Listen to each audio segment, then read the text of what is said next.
Okay, well, good morning, everybody, and thank you once again for your attendance on this, the third day of the event, the LCA4Regions Transnational Learning Journey event. Once again, on behalf of the team here in Navarre, in the Rural Development and Environmental Department, and also the wider government, I'd like to offer you all a very warm welcome.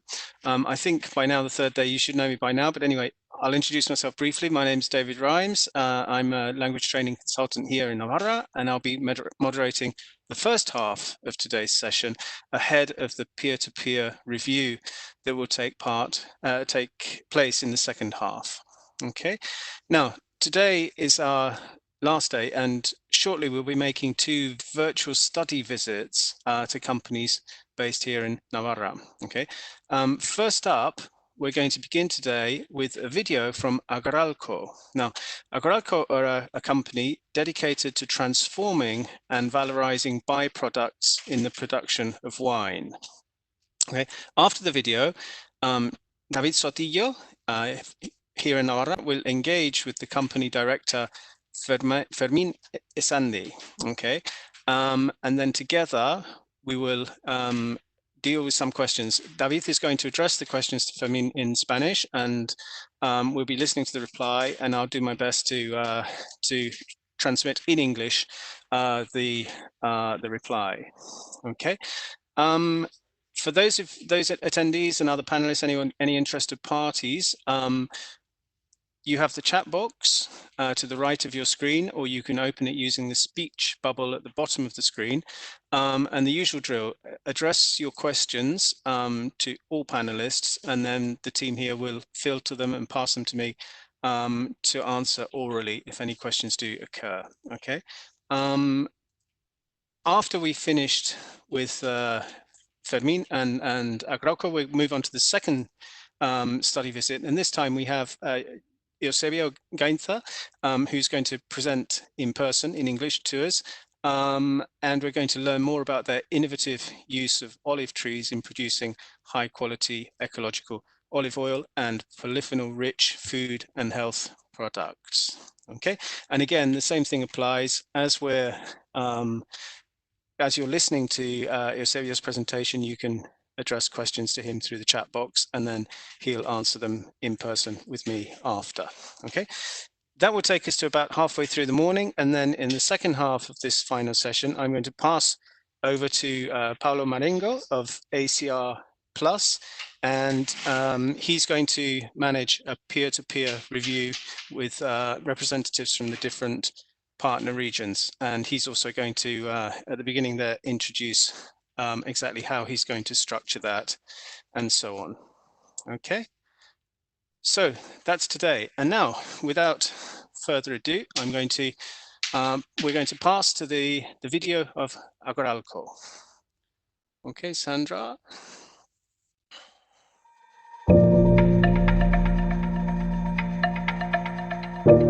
Agralco, sociedad cooperativa fundada en el año 1962, se dedica a la gestión de los subproductos de vinificación de sus bodegas asociadas de Rioja, Navarra, Rueda y Ribera del Duero. Agralco es una entidad colaboradora del Ministerio de Agricultura y Medio Ambiente para la regulación del mercado vitivinícola. Tradicionalmente, el sector del vino ha estado intervenido por la Administración para el control de las producciones de vino, eliminando los excedentes mediante la destilación de vinos y de los subproductos de vinificación. Este control se efectuaba a través del Servicio Nacional de Productos Agrarios y desde el año 1985, en que España ingresa en la Unión Europea a través del Fondo Europeo de Garantía Agraria.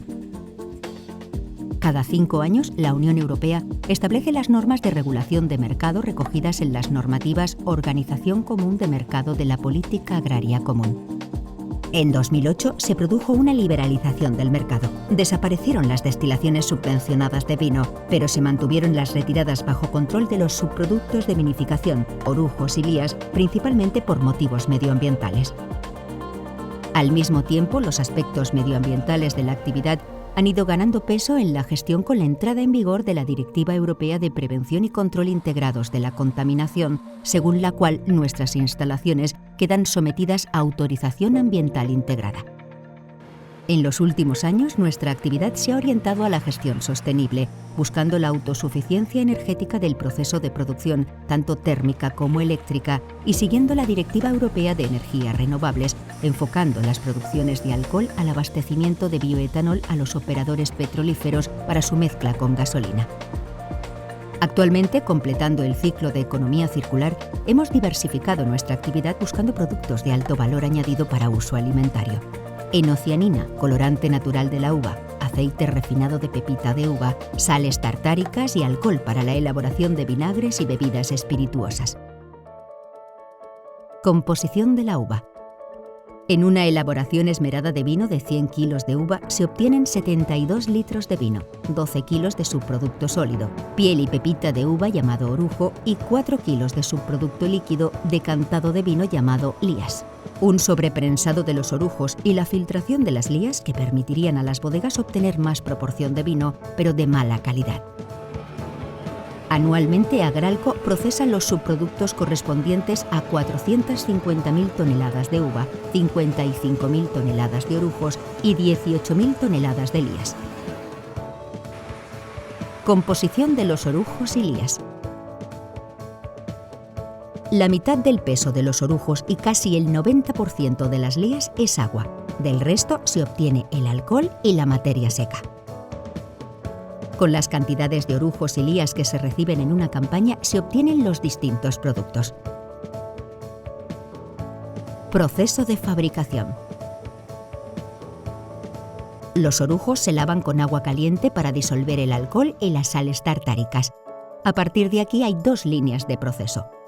La solución hidroalcohólica obtenida se envía a destilación en paralelo con las lías y los orujos lavados se envían al proceso de secado. Destilación. En función de la materia prima utilizada y del número de columnas de destilación empleados, se obtienen los diferentes tipos de alcoholes. Con los orujos se pueden obtener alcoholes brutos de baja graduación destinados a la biocarburación, alcoholes rectificados destinados a uso industrial como disolvente y alcoholes deshidratados destinados a cosmética.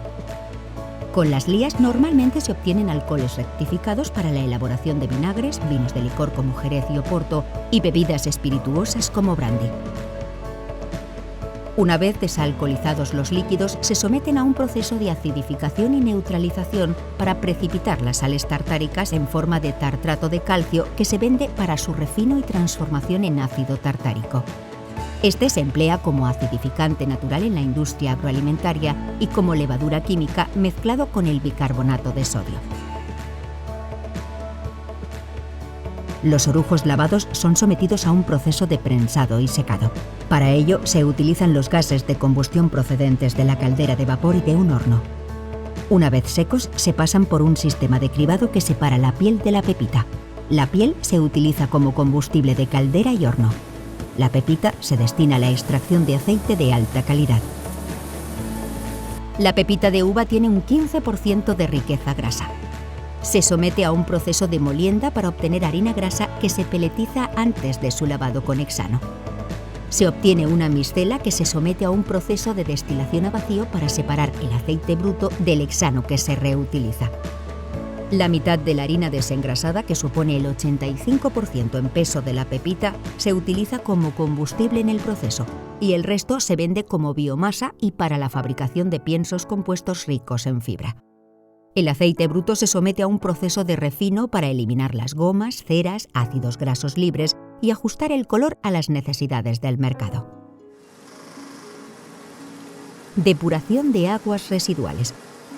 Con un caudal de 15 metros cúbicos por hora, las aguas residuales poseen una alta demanda química de oxígeno filtrada, 35.000 miligramos por litro, y un alto contenido de sólidos en suspensión, 40 gramos por litro, lo que significa una carga de 250.000 habitantes equivalentes. Su depuración exige una serie de etapas. Digestión anaeróbica con un tiempo de residencia hidráulica de 20 días, con una reducción de carga contaminante del 95%. Se generan 240 metros cúbicos hora de biogás con una riqueza de 60% de metano que se destina a la generación de energía eléctrica en 4 motores de 160 kilovatios de potencia unitaria. Se someten las aguas residuales a un tratamiento de nitrificación, desnitrificación con difusores de membrana. Finalmente, el efluente con una carga asimilable a un vertido urbano se conduce a la estación depuradora de aguas residuales municipal para su tratamiento final. Los fangos se pasan por un filtro banda para reducir su humedad al 70%.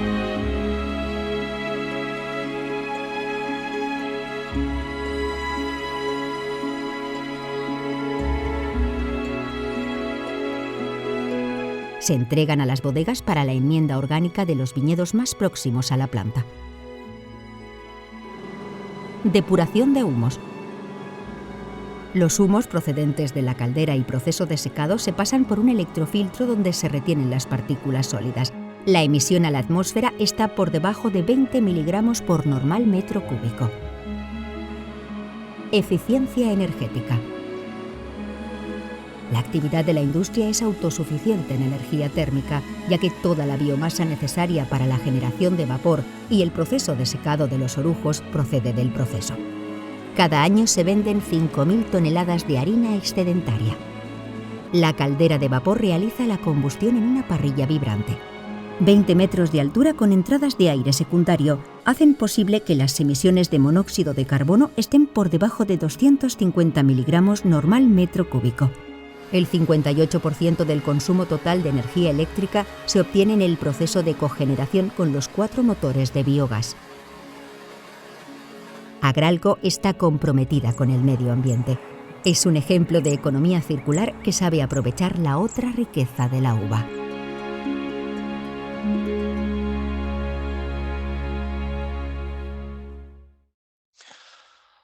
Okay, right. So that was the video.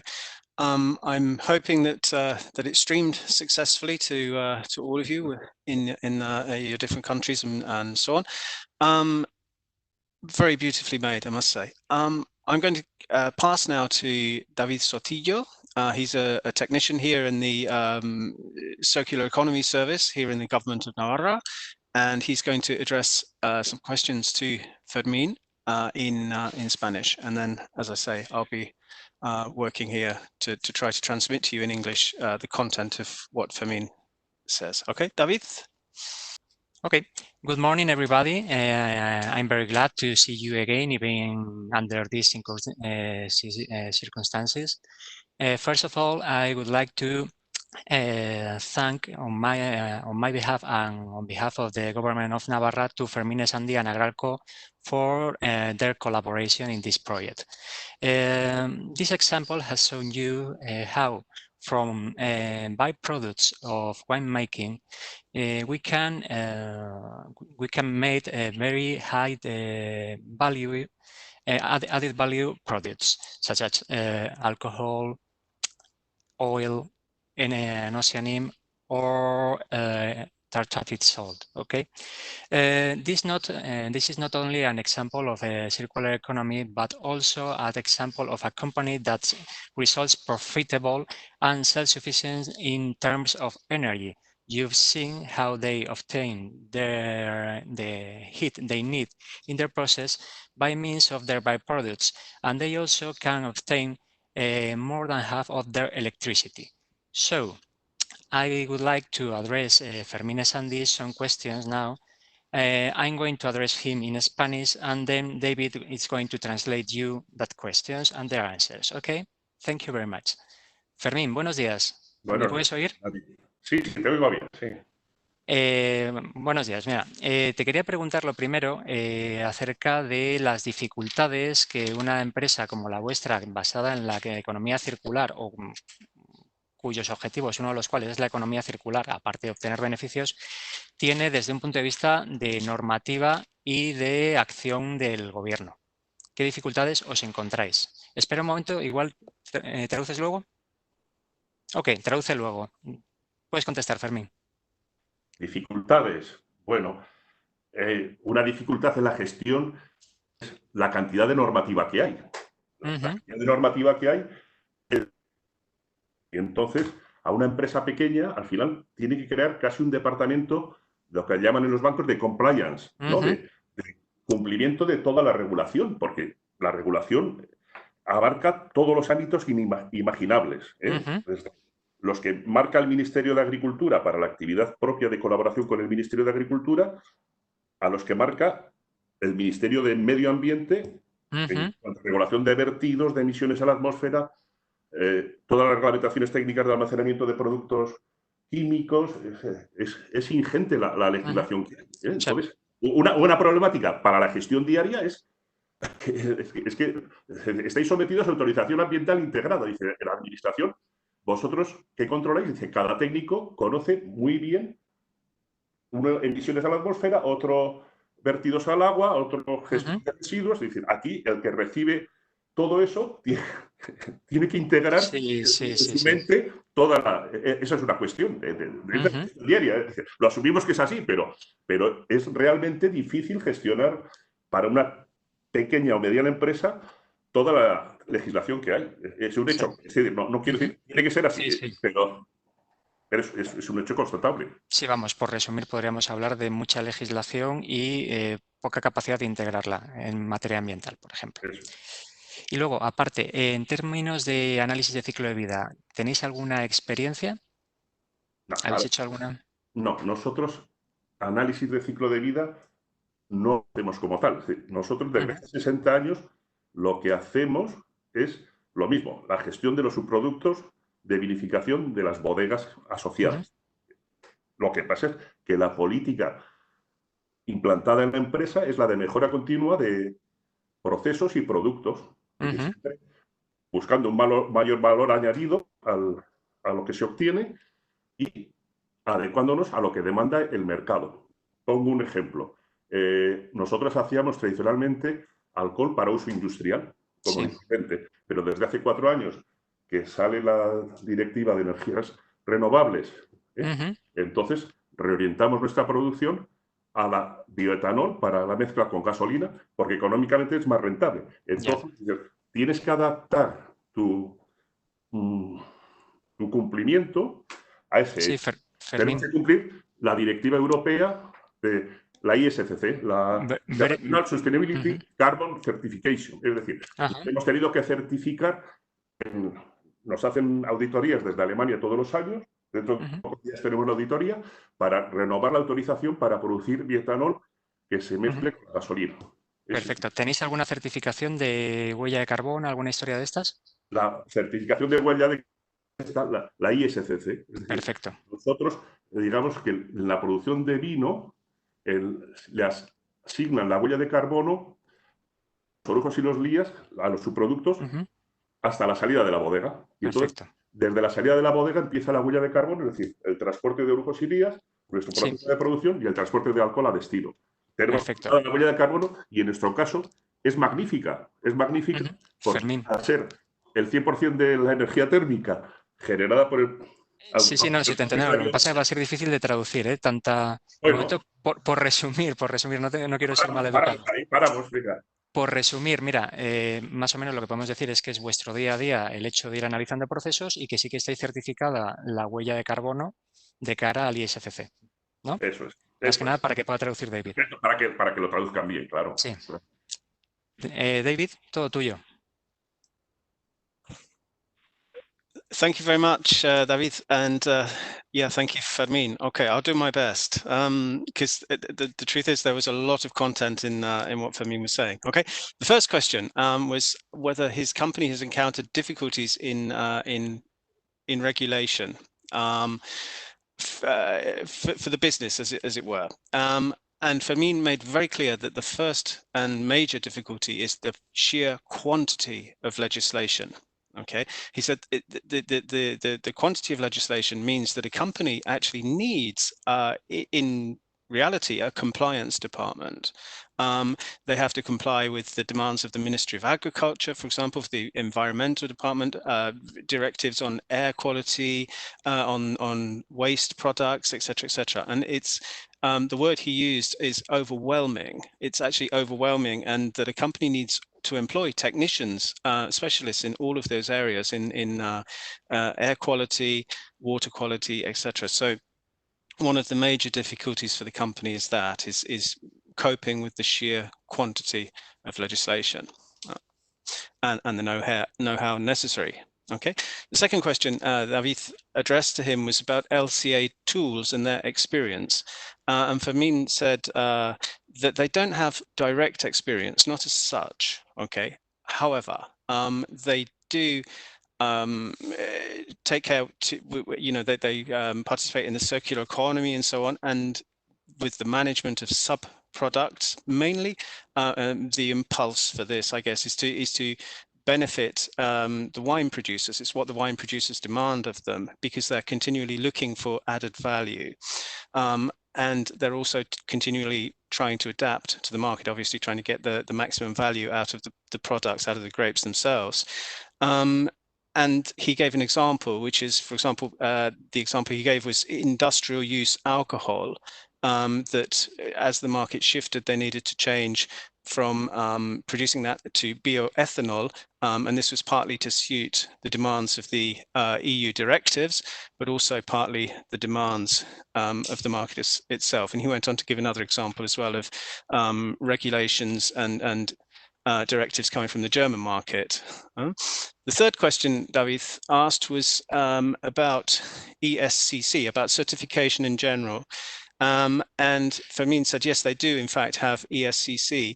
They are ESCC certified, and they do carbon footprint tracking. Okay, so everything, their carbon footprint is measured right from energy used in production and separation of the different elements, and also even transport and all of those other things. Okay, so I think, David, I don't know if you have anything to comment further on that.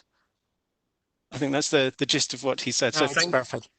Okay, thank you again to Fermin.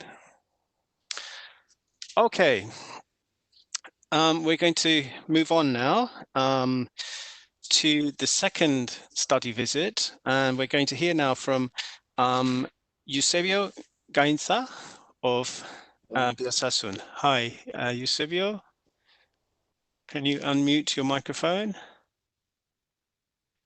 You need to unmute your microphone. That's it. Hello, Eusebio. Hello, can you hear me? Hi. Yes, I can hear you. Yes. Okay. If you'd like to begin to share your PowerPoint, and I'll introduce you briefly. Okay. Okay. Great. Okay. Well, Eusebio is a PhD engineer from in industrial engineering in Bilbao, and where he did his doctoral thesis. He's been a member of numerous public bodies, including Director of Praxis, Biopharma Research Institute, and he's been involved over the course of his career in 160 research projects. He's made 43 publications, 7 patents, and he's been the president of the association Iota from 2008. Iota is the Association of Ecological, Arable and Livestock Farmers, and this is an entity linked to Biosasun that he's going to be talking about today, made up of farmers and related professionals in the Estella region in the south of Navarre. Okay, their activities center around fomenting ecological, arable and livestock farming and related commercial and professional activities, and they've been doing this for 30 years. Now, Eusebio is also a member of Biosasun S.A Executive Board. He's been that since 2001, and Biosasun in Basque, in the Basque language, in Euskera, means double health, okay? The company, as I've said on other days, produces olive oils with a high polyphenol content, probiotics and other food products, and they develop technical assistance for other agri-food companies, other companies in the sector, and promote R&D and innovation initiatives. So, my goodness, Eusebio, are you ready? Okay, but first of all, I put my presentation, or after that will be the video? I don't know. What's the first, the video or my presentation? Okay, video first, yes. Okay.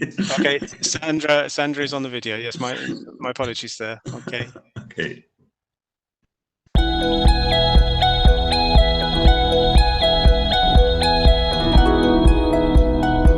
Fundada en 2001, Biosasun es una empresa dedicada a la elaboración de productos de la máxima calidad a partir de las múltiples propiedades y numerosos componentes que el aceite y otros derivados del olivo aportan al organismo. Utilizan siempre materias primas ecológicas, suprimiendo desde el origen cualquier elemento que pueda ser tóxico para el alimento o que reduzca sus propiedades nutricionales y saludables.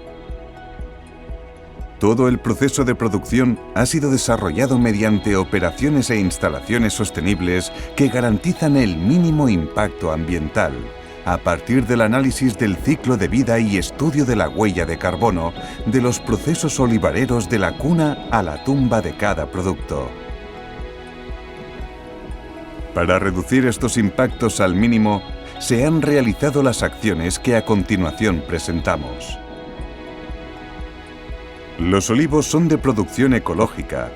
Se mantiene la cubierta vegetal.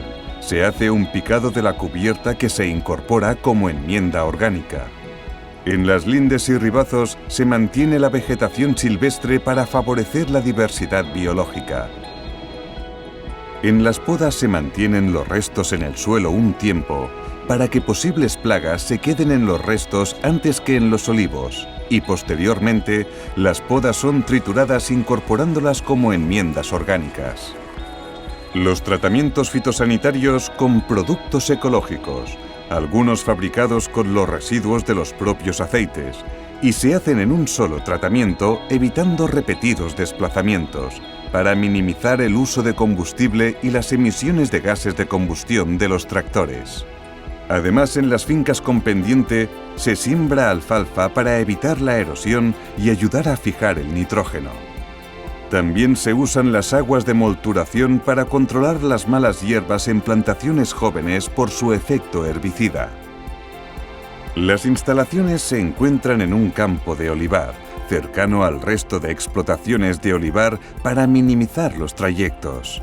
Se han construido con materiales reciclados, casetas de obra y contenedores marítimos, utilizando además materiales reciclables metálicos y maderite, un compuesto a base de plástico reciclado y madera. También se ha minimizado el uso de hormigón y está dimensionado para el máximo aprovechamiento del espacio para el funcionamiento de los procesos. Energéticamente se ha optado por la utilización de energía solar con baterías para la acumulación de energía. La iluminación exterior son lámparas solares independientes. La energía complementaria necesaria en los procesos industriales se complementa con un generador que se ha adaptado para ser utilizado con propano. El calor y el gas producido por la generación se aprovecha para el secadero de las hojas de olivo que serán utilizadas para la obtención de polifenoles. La maquinaria se ha dimensionado para cubrir las necesidades de producción y reducir al máximo el consumo energético. Se ha logrado llegar a 0 residuos. No hay vertido de agua residual al cauce público. El agua sanitaria y de limpieza se recoge en una fosa séptica y se aprovecha para elaborar el compost y el riego de la finca. El proceso de molturación de la oliva se hace en 3 fases: aceite, agua y orujo. El agua se aprovecha para la obtención de productos de valor añadido, aprovechando su efecto herbicida, si la demanda de mercado no absorbiera todo el producto. El orujo, junto con serrín procedente de la poda de los olivos, se utiliza para la fabricación de pellet. El resto de materia orgánica se composta en la misma finca para incorporarlo como enmienda orgánica. Gracias al I+D, se han obtenido productos de alto valor añadido aprovechando los subproductos resultantes de la producción del aceite. La comercialización está destinada al mercado local, evitando así el impacto del transporte. La botella se ha cambiado a vidrio verde de menor impacto ecológico. Se ha reducido el gramaje de las etiquetas y cajas y se ha eliminado los pasquines que acompañaban cada botella. En definitiva, Biosasun ha conseguido ser ecológico, no solo en sus productos, sino cerrando el círculo de la economía circular, de forma sostenible y con un mínimo impacto en el medio ambiente.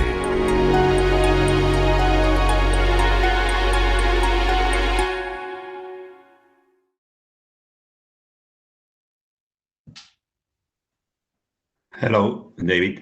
Hi. Do you have your video ready? Yes, video. I think so.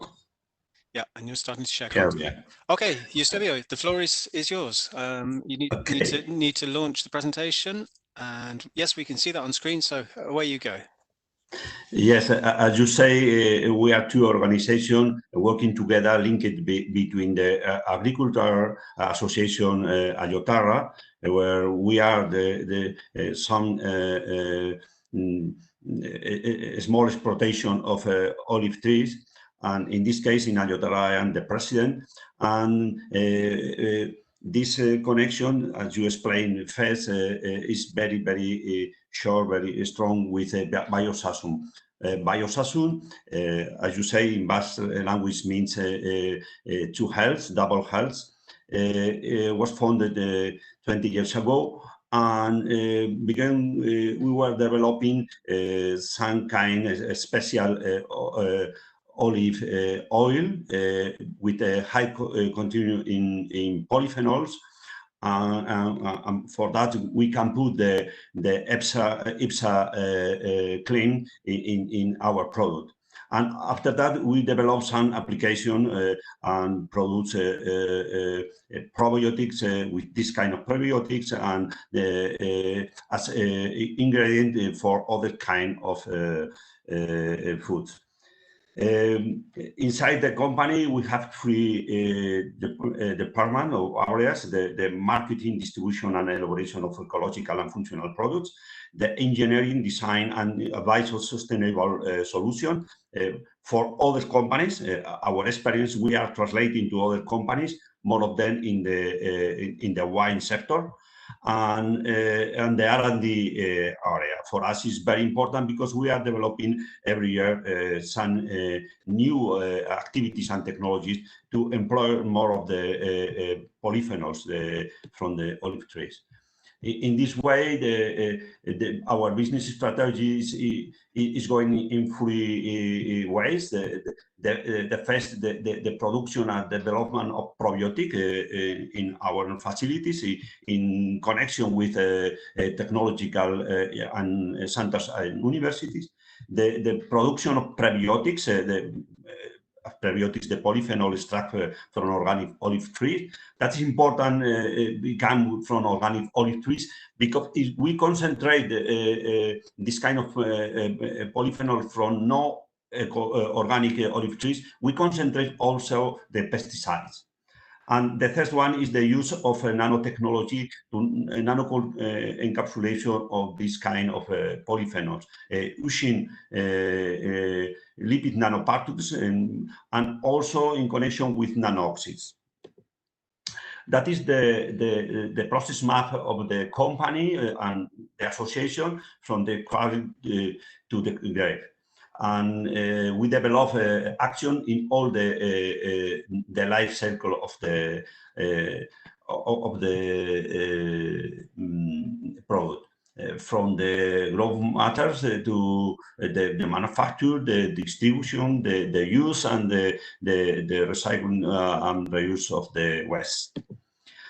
Our principal process is of course the production of olives and the production from the olives, the oil and polyphenol concentrate.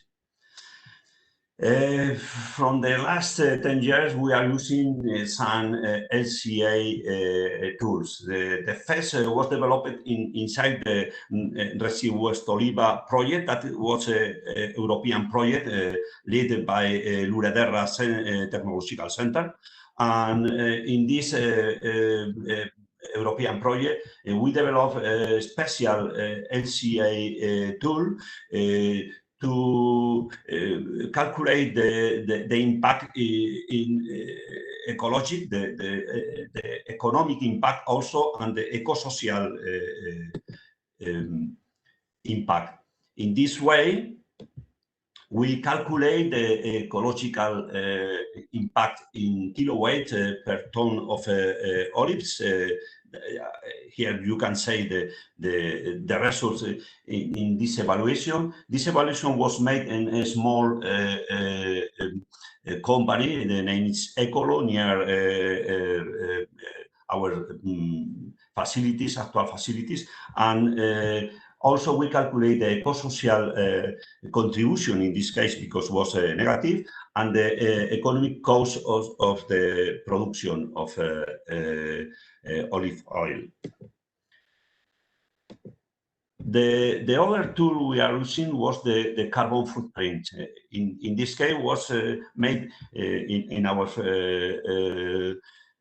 exploitation, agricultural exploitation, and also in the Ecolo facilities. And we calculate the distribution of the emission of CO2 for different kind of product. The glass bottle for olive, the PET bottle, and in 2 liters of 5 liters.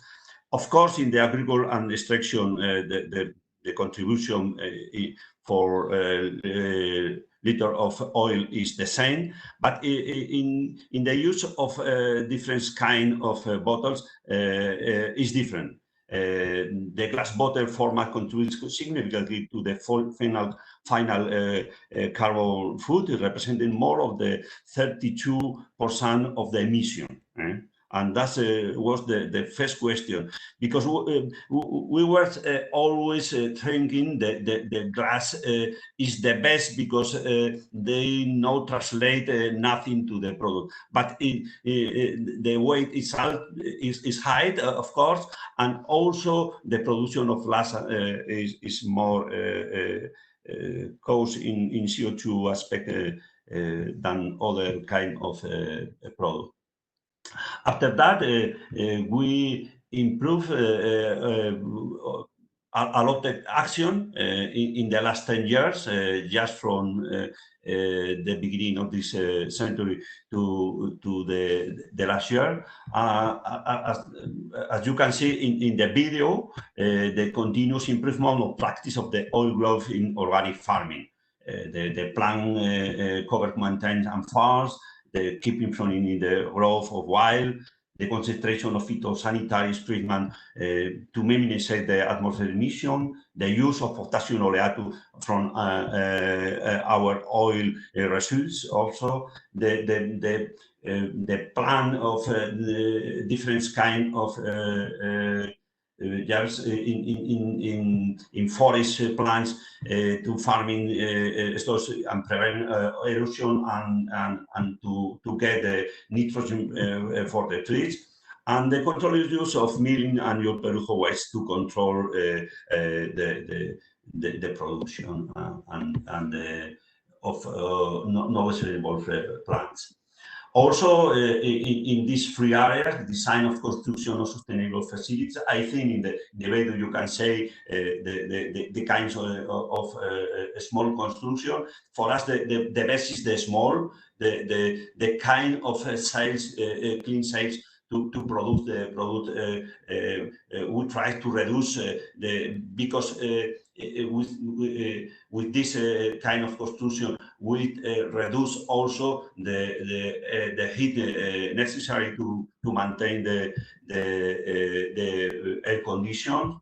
Also, in the safe and energy efficiency, we use solar panels and also cogeneration. We take the power from GLPs, and also we use the residues, the emissions to produce the pellet in this case. Also implanting cleaning processes, adjustment of the different machinery and productive capacities, the adoption of olive groves to be collected with a vibrating umbrella, zero waste with discards. We have no emission of water. All the water we use, as you can see in the video, to produce the compost, and also to the irrigation of the trees. That is the kind of improvement we are made in our facilities and lands. That is in the last year. I don't know where to put this one, because we calculate again the emission of CO2 with the first initial production methods. And in this case, as you can see, the total emission of CO2 for a kilogram of olive leaves is about 6.5 kilograms of CO2. In the cost, about cost, the big cost for us is to obtain the aqueous concentration of olive polyphenols, because we were using lyophilization processes, dry system, and it's very expensive in energy.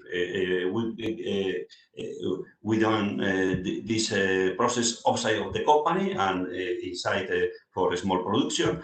And after that, we decide develop a new technology to concentrate the olive polyphenols. That's true, and that is the cost and the sales for kilograms.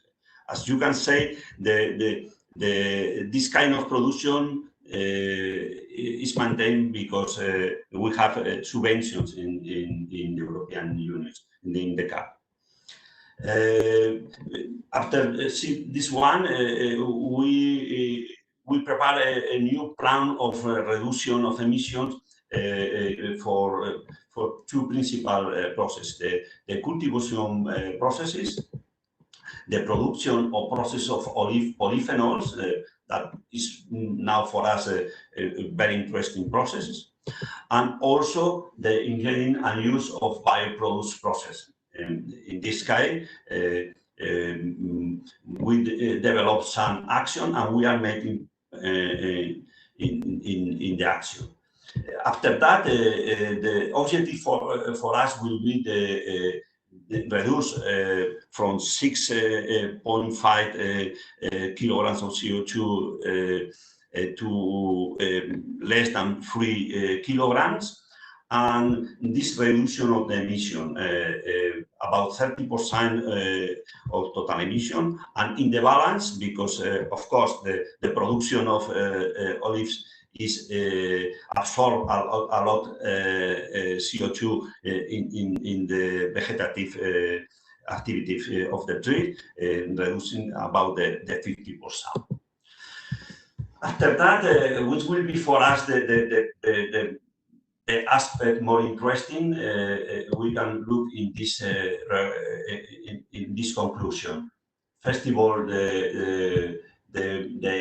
the control of the emission of the manufacturing glass container, changing this kind of bottle.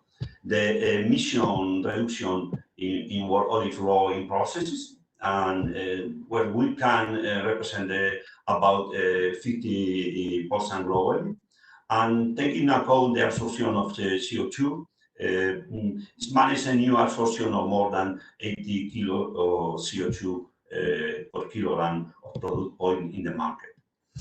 Regarding the production cost of the processes in the olive circular economy, the more important for us is develop the sales of the polyphenols in different kind of market, cosmetic and food ingredient. we put in our product this EFSA claim: the polyphenols in olive oil contributes to the production of a product of blood lipids against oxidative damage. That means the LDL, we say the bad cholesterol, is not oxidated, and that means it's not deposit inside the bases of the blood bases. This contribute, as EFSA recognizes, the diminution of atherosclerosis. That is and we are looking some application, including this this kind of production of polyphenols in different aliments, in different food. We have, from the beginning of the Residue Waste Olive project, we have a battery of indicators comparing every year where we were and where will be go. And in this case, as I comment, the principle for us is the reduction of CO2 from 6.5 to about 3.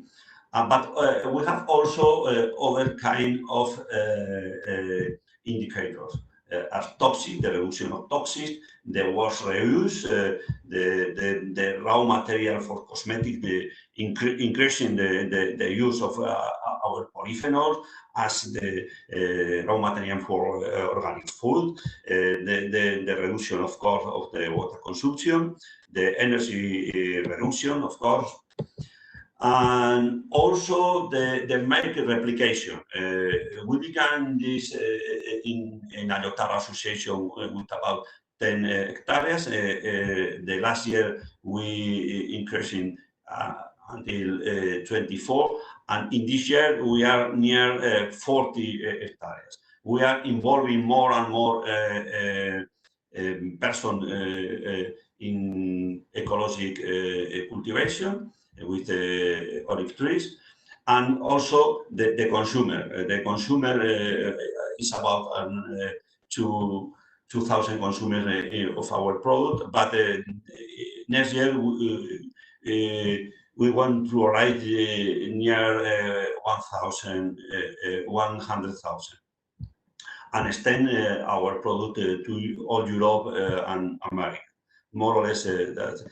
Also, we get this year the first patent for one of those products is the use of a nano formulation of polyphenols, olive polyphenols for ulcer colitis ulcerosa, ulcer colitis. And thank you very much. That is my presentation. I try to respond your question. Okay, thank you very much indeed, Eusebio.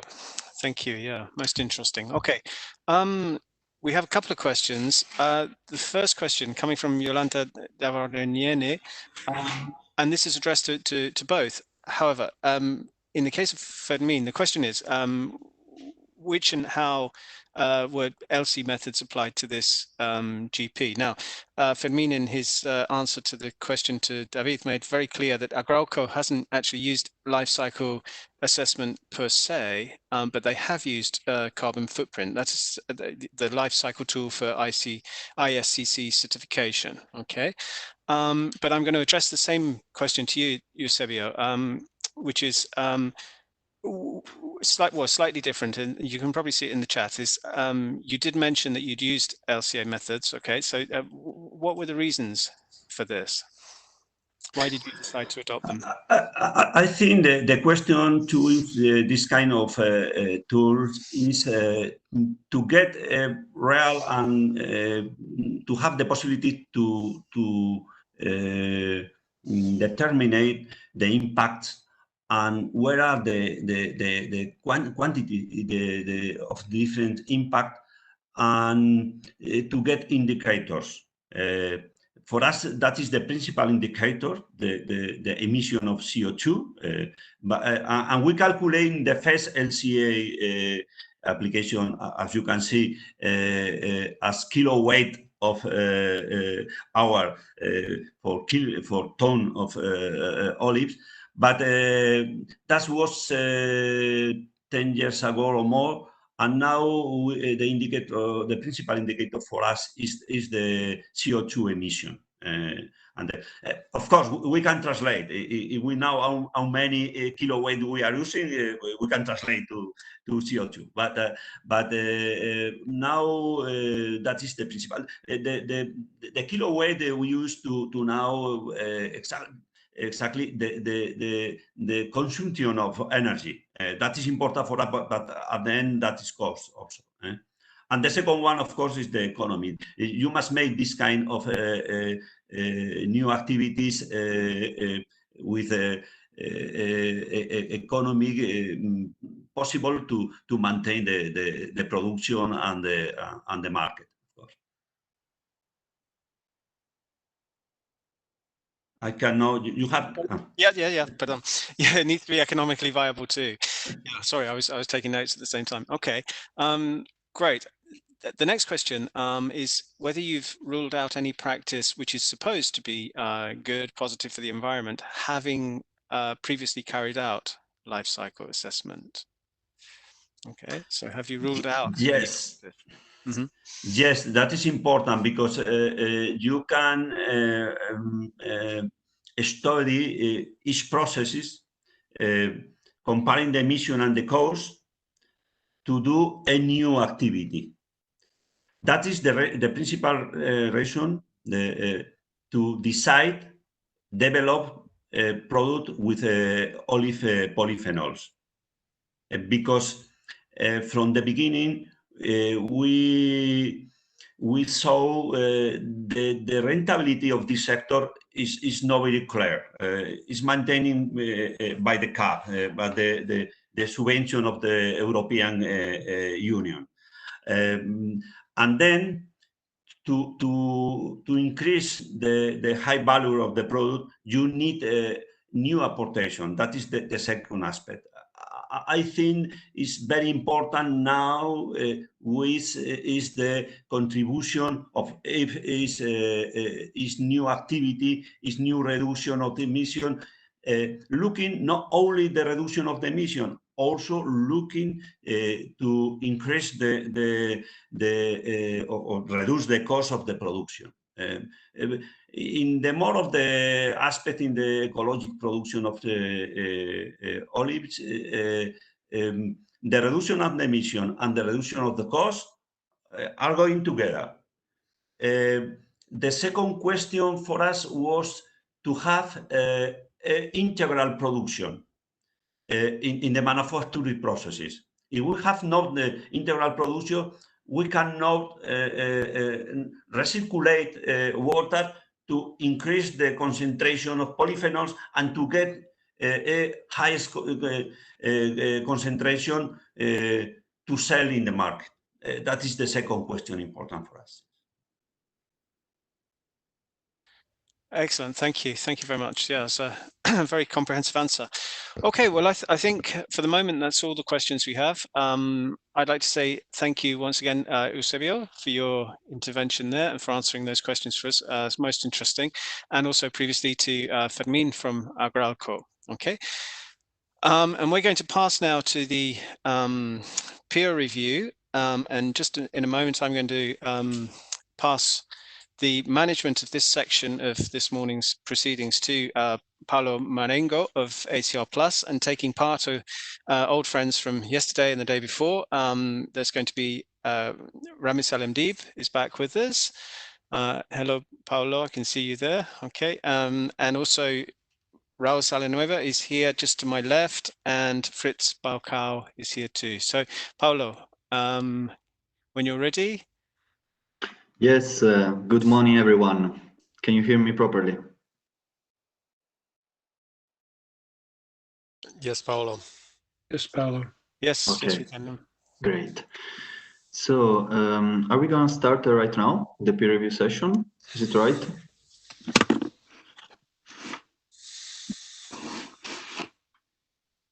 Okay.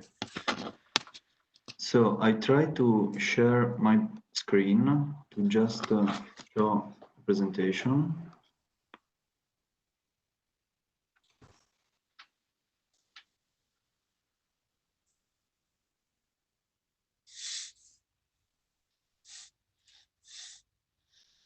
Okay, sorry, David, can I ask you an help just because I don't know if it's possible to me to share my screen because I'm clicking on the button and share the screen. Right. Okay. Let me just convey that to yes. Sandra. Okay. Yes. Now you have control, Paolo. Sorry about that. Okay. Thank you very much. Left you a little bit at sea there. No problem. Okay. So I hope that you are seeing my presentation. Yes. We can see it perfectly. Yeah. Okay. Great. So we can start. Ready. Okay. So first of all, I would like to thank very much the previous presenters because I have to say that I regret even more not to have had the opportunity to be there physical in person because it would have been really interesting to go there, but they succeeded to make us feel also the taste and the flavor of such a wonderful territory. So thank you very much. And now we are going to start the peer review session. That is an important part of the project. Here, I would like just to give you a bit of an overview of what is it and what's the scope of the peer review. So, as you can see in this slide, the main objective of the peer review is to exchange experiences, focusing on the local policy context. So we have seen a lot of experiences, a lot of good practices, but now it's time to be focused on what is the policy context and how we can really turn such experiences in concrete policy actions.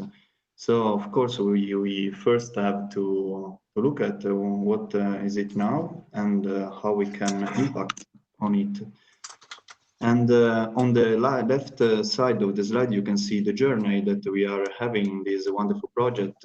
We are now in the second semester. And it's important that we are focused on the target of this first part of the journey, that is the exchange of experience. And the target is the policy roadmap and the action plan. So we have to, after 6 semesters of experience, we will have to deliver on 7 action plans, so 1 for each of the regions involved in the project. And we will have the chance to challenge this action plan during the second part of the project that will be the really implementation of those action plans. So now it's time to really try to understand how we can inspire the policy context through this project and how we can turn it into the real life, let's say. So here, just to give you some context and how we are going to do this peer review, we decided, since we will have around 50 minutes to deliver on this challenging topic, we decided to divide the session in 3 main observation points. In this slide, you can see them. And the first one is to challenge the participants of this session. So the partners, the external experts, and also the attendees that can, of course, intervene through making questions through the chat box. So what are those points? The first one is to understand the adequacy of policy instruments in Navarre to enhance resource efficiency. The second observation point is to comment and to share thoughts about the extent and the sufficiency of life cycle methods in applying policy instruments. The third and last point is understanding if the Navarre experiences can really inspire and be useful to be replicated in other regions. So here is the agenda of this session. As you can see, we have to manage the time, because we have to do a lot of things in, as I said, about 45 minutes. And I thank Deborah that is here with me, and she's helping me to manage time and all the discussion that will be raised up during this session. So the first item on the agenda is the presentation of the Navarre policy report. Of course, we won't have a lot of time to get through all the very interesting instruments that are already implemented in the Navarre region. We had some overview also during the first day, but now it's good to have the opportunity to have Raul with us from the Navarre government, that we share with us some points as input of our discussion. Then we will start an interactive discussion going through the 3 observation points that I mentioned before. We will go through them one by one. So I will ask all the experts and the partners to intervene. So we will have 3 rounds of interventions, around 10 minutes each.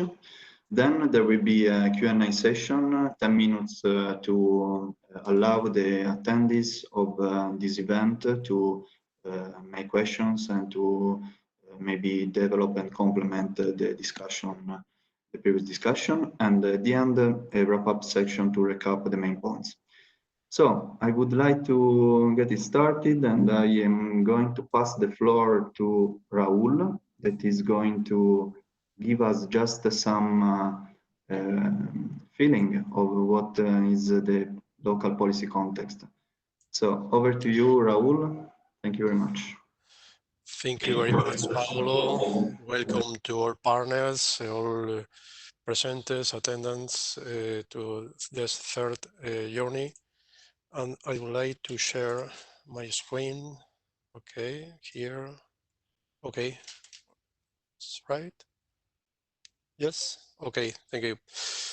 Well, our policy instruments related to circular economy are 5.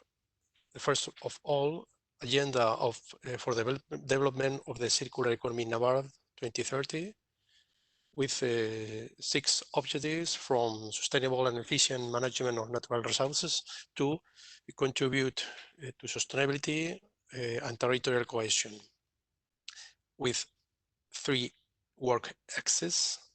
First, circular culture and transversal impulse to the circular economy, results design and production, and the third one is transport, use and consumption, and waste management.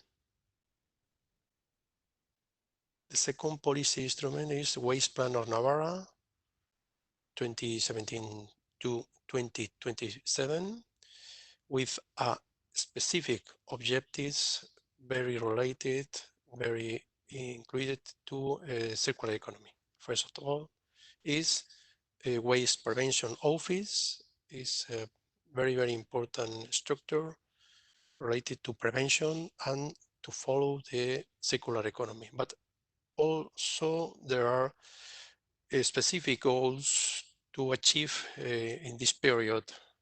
For instance, 100% selective collection of bio-waste, but also 70% recycled bio-waste, 100% treatment of rice fraction, and 90% of recycled containers, waste selective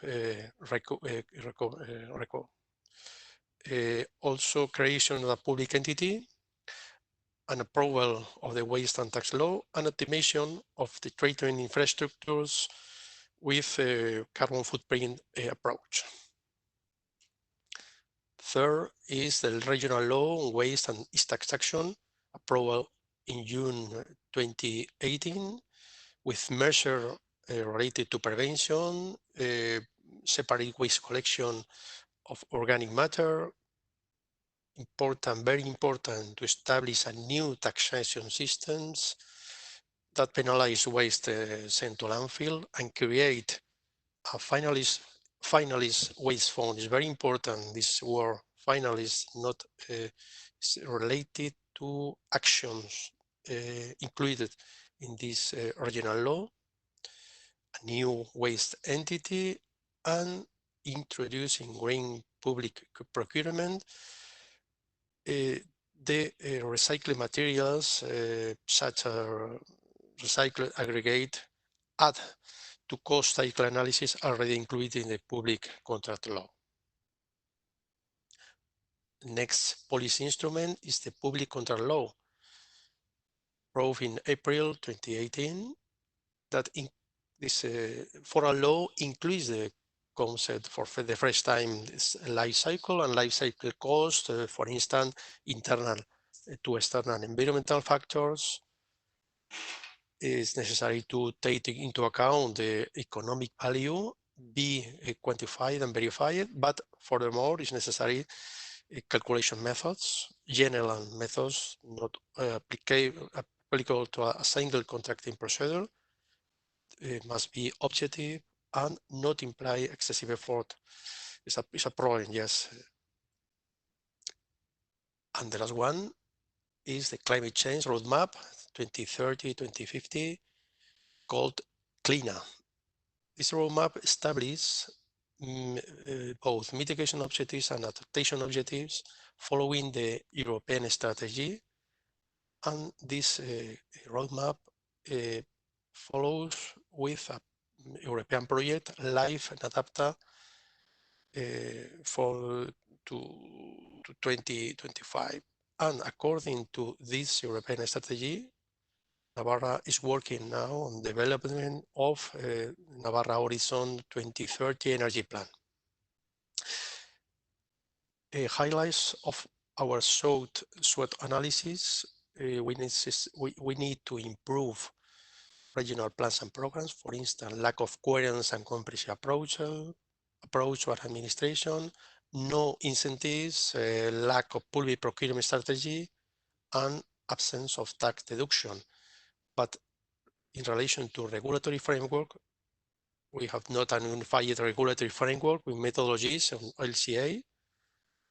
No development of the contract law is very important because there are an absence in general use tools and simple application. It's very difficult for us to give a good application, and need for knowledge about LCA tools.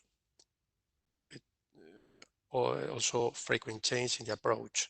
And we need to develop, for instance, in public procurement, contracting, purchase of materials, and very important to hire methodology in public procurement to include LCA or the results of the LCA approach. It's necessary to define obligation in the approach in condition, for instance, in waste plan in Navarre, infrastructures, authorization to companies.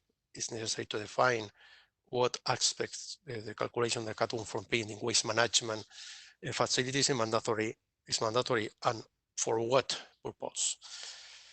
Waste fund is necessary to define the circular criteria, for instance, in approval of projects related to these funds, and in relation to circular economy agenda, necessary to develop and concretion. Finally, climate change law in management of public events, for instance, for waste management. That is all. Thank you very much, Paulo. Thank you very much, Raul. Thank you very much for your comprehensive presentation. And I think that it's impressive to see how the Navarre region is already there with a lot of instruments, a lot of strategic plans, and also in different, let's say, time frames, or in the medium, long term. I think that it's wonderful. So I think that now it's time to start to ping pong, let's say, with the partners and the experts. So Raul, be ready to, maybe I will address you some of the points that we are going to touch, but I would like to thank the partners that already submitted some observations about the questions that I was mentioned before. And so let's start with the first point, that is, let's start a discussion about the adequacy of policy instruments in Navarre to enhance resource efficiency. Of course, we have to be focused on the purpose of the project, so pay attention to the life cycle approaches. So it's my pleasure to start with to share with you the comment received by the Satakunta region. I don't know if Elisa or Pekka are there. Maybe if you can turn on your microphone and just comment on this slide so that we can hear from you your thoughts, and then maybe we can elaborate further. So Pekka or Elisa, if you are there, over to you. Hello. Hello. Hello. Hello. We are Elisa and Pekka. We are both here. Good to see you. See you. Do you want us to comment on? Yeah, if you want, just to maybe speak about this slide, so that it's better to hear your voice rather than just read it. And then maybe, since there are some questions also at the end, we can maybe ask Raul to comment them. But please give us some words about it. Okay. Yeah. These are just some very briefly some thinking behind when we read the agenda. So about the instruments. So generally, of course, the policy instruments what you selected are, I think that they are very strong and such. Just within in the core agenda of the project. So so this was of course very good. Just what I was thinking, and I think that this is the same case what we have in Finland and generally in these policy instruments, that not very often they have any numerical goals. They are just quite broad papers, so which might make it a bit difficult to how to really but because I don't know how to influence the policy instruments and how to really it might be difficult to monitor the impacts of then how we can get life cycle thinking into these policy instruments. But maybe somebody else can then comment on that. Also, some of course in these, because they are broad policy instruments, they might have some overlapping themes in there, but that was one notion. And of course, at the moment, I think generally very much they are focusing on carbon footprinting calculations and things like that, and this is also the case in Finland, and sometimes it is not so clear then how we adjust the LCA in those carbon footprinting calculations. This is some ideas what came to my mind when I read this. Thank you very much, Pekka. Actually, it's very interesting, and also I would like to say that it's wonderful to be here together to discuss this aspect, because it's wonderful to have the opportunity to have different regions talking about the local context, so we can get inspired from each other. So it's wonderful. And you actually touched and raised up some very interesting points. I would say two. The first one is numerical goals. I think it's very much interesting, and also maybe I think that the life cycle approaches could help also to justify why a region is setting specific targets, and why 70%, 80%, for instance. So it could be also a way to justify and to really set and fix numerical goals, but also, of course, monitoring the achievement of such a goals. And then also the point that you raised up about overlapping things, I think that it's interesting, because actually I also noticed this listening to Raul when we thought about different policy instruments, especially when it comes to waste management, circular economy, climate change. They are very much, they can be overlapped in a way, but also we can see how there are a lot of synergies among them. So I think that overlapping and synergies can be two aspects of the same, two faces of the same coin, let's say. And then I would like to stress also the point about social dimension. I think it's very interesting. And maybe Raul, I don't know if you want just to intervene briefly about this point, because I think that it's very much interesting to inspire also the life cycle approach with the social pillar, since it's one of the three pillars of the sustainability. So I don't know, Raul, if you have a specific comment, or maybe we can also later on yes. throughout the project approach this topic. Yeah. Yes, Pablo, thank you to Pekka and to Violent.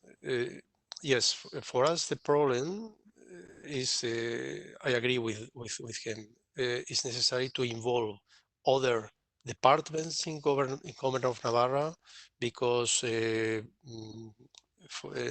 few years ago, the circular economic thinking, they thought was related with environmental issues, not only with research or others departments, social or contracts, purchase, so on. And for us nowadays, it's necessary to involve these people, and because the circular economy agenda is related to all departments. There are a lot of actions inside related to them, related to other plans from government of Navarra, not only based in waste management plan. No, the agenda is a transversal policy instrument. Mm-hmm. Okay, thank you very much, Raul. And this is a very interesting point, since one of the objectives of such a project is also to break silos, so yes, start cross cooperation among different departments. Okay, cool. So I would like to also just last point, because I think that the last point raised up by. Excuse me. Yeah. I agree with Raul. I think the circular economy is circular. It's not only in our experiences. You are doing the development and the implementation of actions, not because the regulation say you must do that, you don't have possibilities to put the water in the river. No, it's not the aspect of control. First of all, you look where you are. That is my first expression when you are doing the LCA, and that is your photography that you have there. And after that, if you want to get new activities, you must do twice the work. One for you to know which will be the best way to get the new application, the new processes, and another one to demonstrate in the different departments of the government if you are clean in water, you are clean in emission. I think the conception of the circular economy in the companies needs a circular conception of regulatory aspect and the administration of activities. I think I agree with you, Raúl. Yes, that's important. It's very important. Okay, thank you, Eusebio. Thank you very much for complimenting, and actually I agree with your point, and it's nice also to see how private companies can inspire the action of the public authority and vice versa. So I think it's nice. So let's move on to the. I'm sorry, I have to run a bit because we have a lot of points to raise. So I would like to go to the next observation that we received from the Kaunas University in Lithuania. So I'm going to ask Jolanta if you can turn on your microphone just to say a few words about your comment so that we can elaborate on it. Please, over to you. Can you hear me? Yes, very well. Thanks. Okay. Hi, Jolanta. Good to see you. Nice to meet you again, everybody. And of course, thank you very much for those nice, good practice presentations. And what was said by Eusebio Lafuente, his last words was that they are doing everything what is important for the company, and what we experienced with our companies that they always will do if it is economically, first of all, feasible. So it is very important. So, but my comment regarding the policy instruments, and it is really very great, as I said, that they have developed so nice plans and strategies we are doing now, and we are developing in our country as well, and plan for the circular economy. And we have developed also some action plans on sustainable development, on energy efficiency and renewables, and some other plans.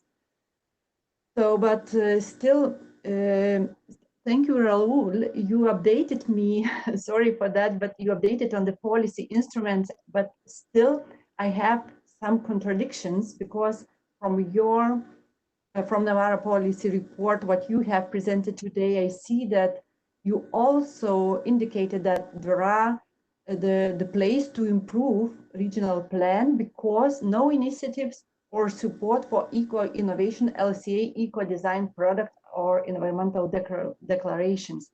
So it was very interesting for me because I understood that you have already in place LCA methods, but still you also lack those methods as well involved in some policy instruments. So my question was maybe about which methods are used and included in certain policy instrument in your region, or if those instruments are national or regional only. Thank you. Thank you, Jolanta, for your comment. I don't know, Raúl, if you want to reply to Jolanta. I think that one of the scope of this project is to really implement something about life cycle approach. So maybe if it's not there, hopefully we will be there after this project. But I don't know, Raúl, if you want to comment a bit more. Yes, thank you very much, Jolanta. Yes, it's true. It's possible we only put the carbon footprint calculation, and there are another methods. But we expect, for instance, related to law about waste and taxation, we have created a fund. The scope of this fund is to apply the actions put inside this law. And I don't have a clear idea about the method. Yes, the people are working in public procurement say the same aspect.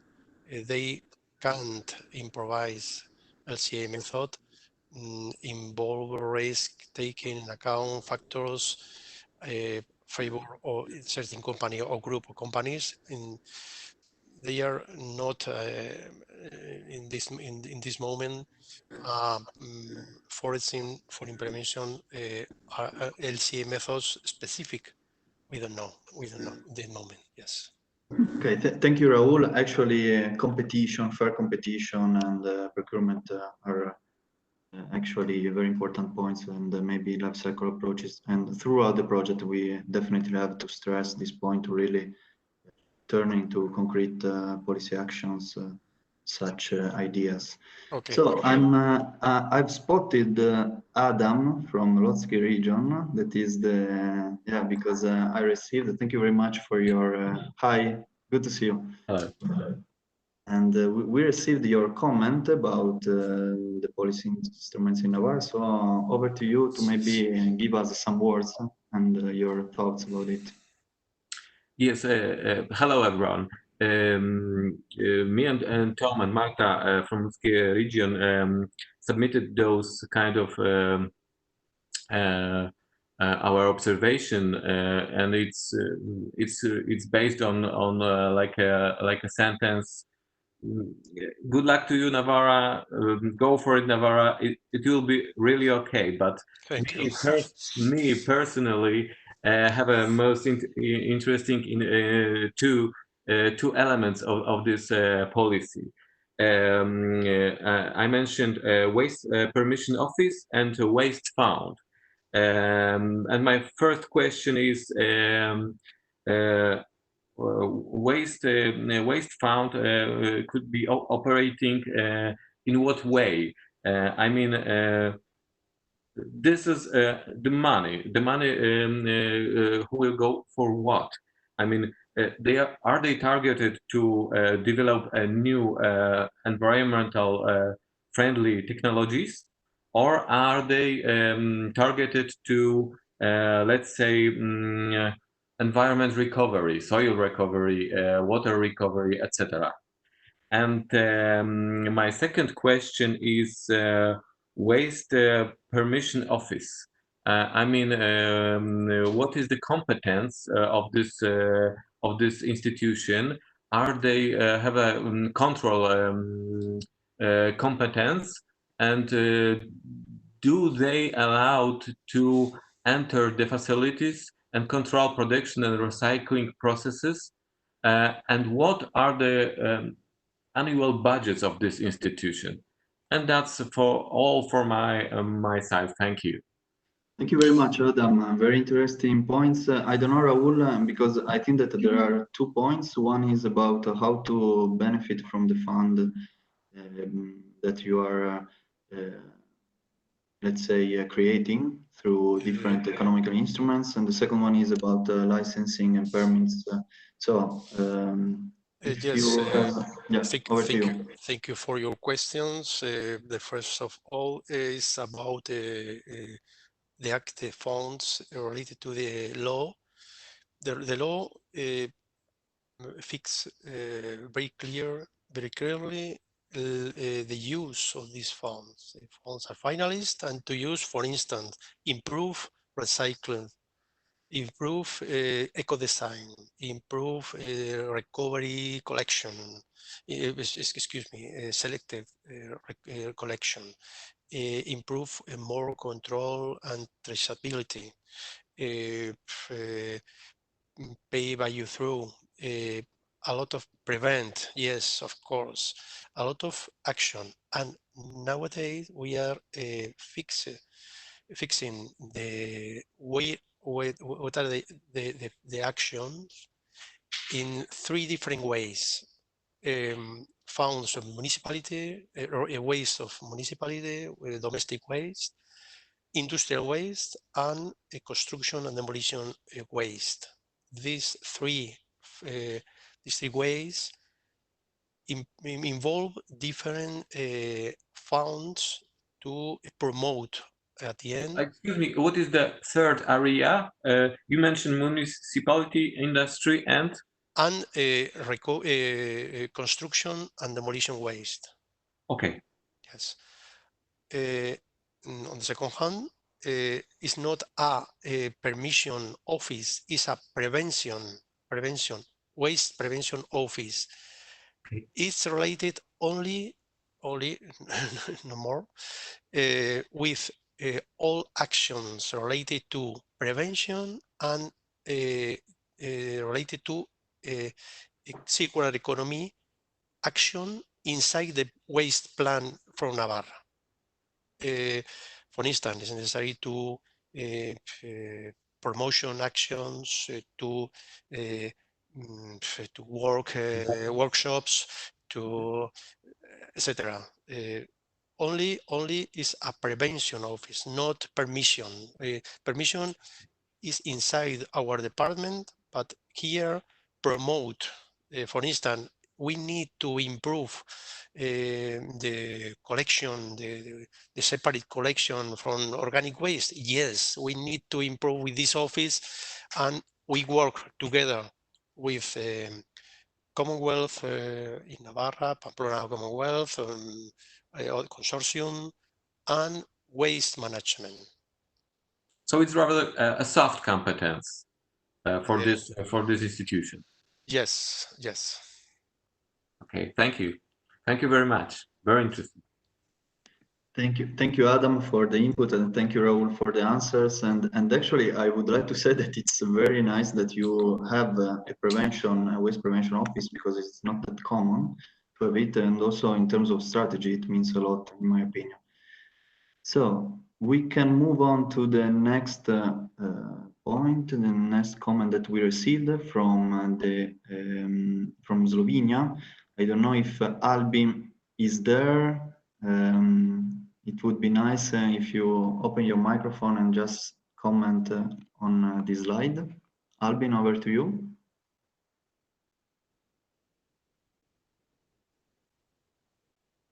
I don't know, probably Albin is not. Okay, good to see you, to listen to you actually, not to see, but to listen to you. Yes, thank you very much. So first of all, I would like to say congratulations to the colleagues in Navarre for the content of this document on policy instruments. As I wrote yesterday, while having a look at the document, it's very optimistically oriented and very ambitious. So I expressed in my comment only two concerns, actually. So one of them is regarding the development of technologies that will enable the replacement of fossil fuels in the very near future. So I am a bit conservative in this aspect. And the second thing is that since the document itself is very ambitious, so I think that also it will require to secure sufficient financial sources, let's say, to implement then all the actions which are described in the document. Okay, so that was my comment. Thank you, Albin. Thank you very much for your comment, and actually also for your pragmatic comment, that I think it's very important to to turn into reality also this analysis. So thank you very much. I don't know, Raul, do you have something specifically to comment on this, or we can move on to the next? Yes, thank you, Alvin, for your observations. About the financial resources, we started in 2018. Is the first year we started with a fund. Not we have taxes related to landfill of waste, and this year is the first year we will start about with this fund. We have more or less 3 million euro to resources, to actions in relation to this chapter article of the law. And I don't know if it's enough or not, but it's a very important amount to apply different actions, prevention, and increase the recovery, and so on. And the other one, the other hand, is about the renewable ones. Yes, in Navarre is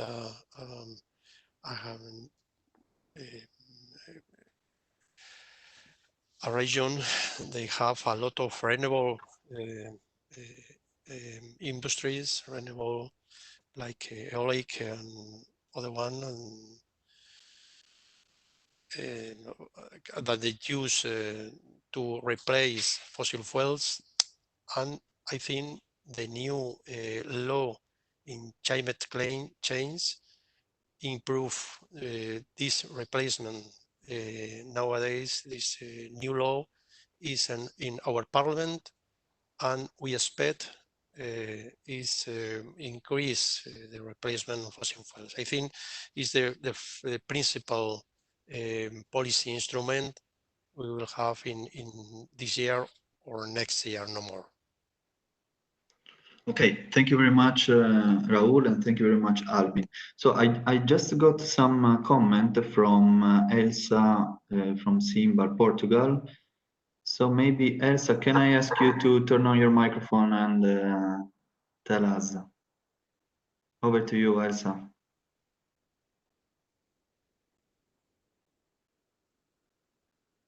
Okay, thank you, Paulo, so much.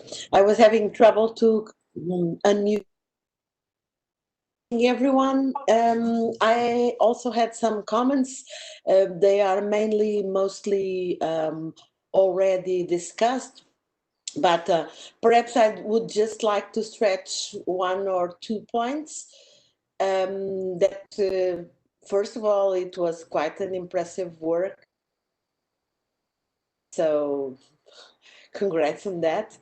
I should like to point out the strong focus that we could identify on circular economy.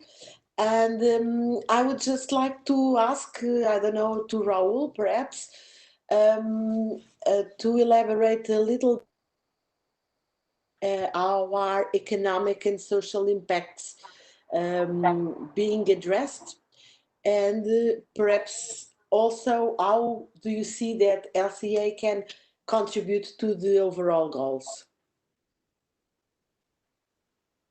Okay, thank you very much, Elsa, for your points. I don't know, Raul, if you can react right now or... Yes, thank you, Elsa, for your comments. And sure, we are thinking LCA method, so the 3 approach will contribute to improve our political framework and 5 political instrument had said before, improve sure with LCA method. Yes, of course. Thank you. Thank you, Elsa, and thank you, Raul. So we can move on to the next contribution that we received. It comes from Fritz. So Fritz, can you comment on this? Over to you. Okay. You just turn myself on. Good to see you, Fritz. Yeah, it's nice to be back, Paolo, and it's nice to be in touch with everyone else as well. And it's a good overview by Raul that I think really summarized this situation very well.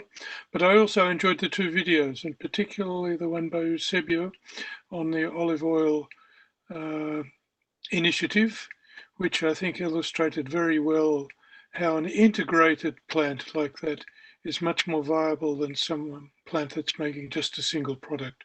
We can come back to that. Okay, in terms of peer review, I did have a number of comments on it. It was mostly in a congratulatory way. I think Navarre is doing a lot, and having worked in government, I understand well what the challenges are in moving forward on such an agenda. And the more we hear from Raul and his colleagues, the more we realize how much his work is actually being done. That said, my observation is also that much of the focus seems to be on climate change, energy, greenhouse gas reduction, climate change. It's not the only sustainable development goals. We do need to look a little bit more broadly sometimes in terms of water management, land management, social issues, and so forth. So if I have any comment to say as a guide for moving forward, it's that the integration of additional sustainable development goals as we move forward would round off the agenda very nicely. I also want to comment on Raoul's comment that circular economy is not something that is specific to the waste management sector. And we do have the experience that when there's one government department or one company or one industry sector that wants to capture circular economy, they kill it. Circular economy is a broad stakeholder societal movement, and any attempt to capture it by one of the partners is inevitably killing it. So I tend to agree with Raoul on that it needs to remain out there as a broad government policy where all the departments have a stake in it. Okay, at the end, Paolo, I have some general comments that I don't want to deal with right now because you're in the process now of looking at the policy review. So Okay. I'll leave it at that for the moment. Thank you. Thank you very much, Fritz. Thank you, Fritz. Thank you very much. Yes, thank you, Fritz. Totally agree with you. Yes, we need to involve the departments because there are more SDG goals and to need to improve them. Yes, totally agree. Okay, thank you both. So I would like just to open the microphone to Rami from Zero Waste Scotland, that he is ready to provide some thoughts and ideas on this. I thank you very much, Rami, to be with us. Can you hear me? Yeah, very well. Okay. So over to you, Rami. Good morning, everyone. Thanks, Raoul, for sharing with us and your plan for taking Navarre forward in this journey. It's really exciting, policies, really nice, clear goals. Although, as some of the members mentioned, they are too ambitious, and you cover a wide range of areas. And obviously, in this case, probably what I would think might be useful to consider is to have a sort of a roadmap where you need to have a prioritization process that you try to prioritize these goals based on their benefits. And in that case, obviously, the carbon footprinting and life cycle assessment can play a huge role in trying to see which policies are more important than others. And this actually takes me to my next observation, which is about life cycle assessment, because it's clearly from your work that it will play a huge role in the work moving forward. And I'm not sure if at your department or in your region, if you have a dedicated team that's responsible in doing all that technical crashing number stuff when it comes to life cycle assessment, because this is like a really quite complicated field of science. So you need that expertise. It's like similar to finance and accounting, because you need an accountant in every company. But at the same time, as we are moving from talking about recycling rates to carbon and other environmental indicators, we need to have that expertise locally. Or another option is to have collaboration, and that's something I mentioned on the first day when I presented at this conference. It's all about collaboration. So you can maybe collaborate with other regions within Spain or beyond Spain. So because actually also that will help you to cover the cost to have that expertise. So my final remark, like you talked about procurement, green procurement, and some of you also mentioned that, and it's quite challenging to do it. For me and how we do it here and the way we think about it, for us,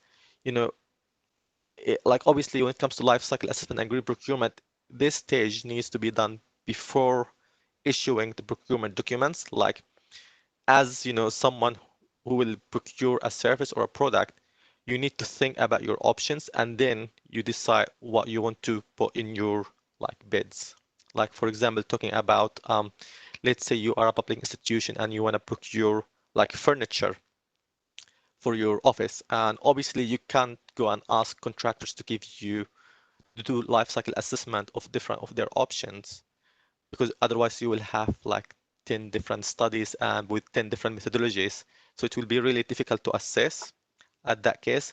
But the way we look at it, that internally, if you have your own environmental officer teams, they can look at different scenarios, and maybe they will come up with the idea that they will ask you, like in the bid, like you ask for furniture, you will ask for, maybe you can put a condition that the furniture should be made from at least 70% wood, because we know, like when it comes to carbon impacts, wood is better than metal. So having a wooden chair, a chair made of wood is better than a one made from metal. So the LCA things come before procurement. So once you make decision, then you put it in your documents, and then you share it to contractors, and then they will do the pricing, the normal pricing process based on what you have in your specs.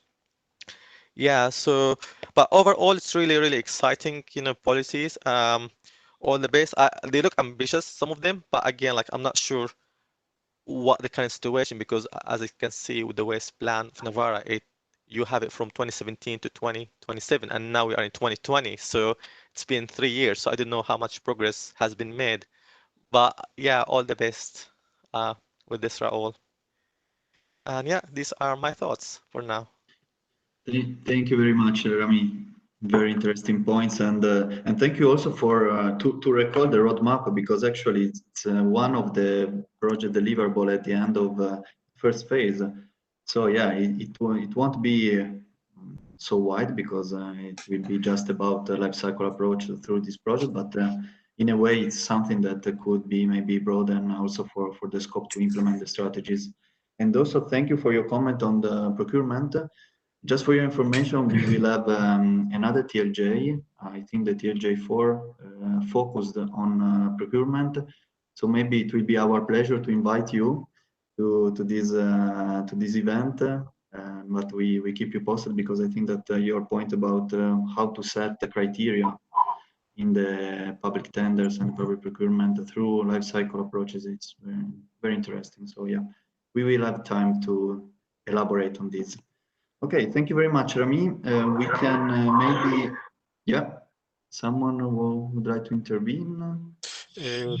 Excuse me, Paolo, only Yes. a little thing about all the goals of the waste plan. Yes, it would be ambitious, or I don't know, because our position in relation to the others regions from Spain are very, very well, very good, because we are in the first, second position, recovery, collection. Yes, we are well positioned in that, and that is the reason for our goals are all seems ambitious. Yes, but we need to improve. Yes. Okay, thank you, Raul. So I think that we have to run a bit, because we have just 10 minutes left. So we have still 2 observation points to go through. So I would like to start with the first. So just to recall what is about the second observation point, it's about the extent and sufficiency of life cycle methods in applying policy instruments. Rami already gave us some points on this, but I would like to, maybe if I may, I would like to ask all the partners to intervene with a short comment, so that we can go through them in due time. So I would like to ask Pekka or Elisa to open the microphone and just give us some few words about this comment that we received from them. So Pekka, Elisa, are you there? Yes, we are here. Okay, great. Okay. Well, this is, I don't know if I need to comment much for us based on this. So it's not, so this is to maybe it's not so easy to identify, of course, because there's a lots of different life cycle methods that are available, and you can use that in many ways. So what is the behind the curtain in these different policies, and how much they really are already in use. So it's at least it seems to be not so very clear.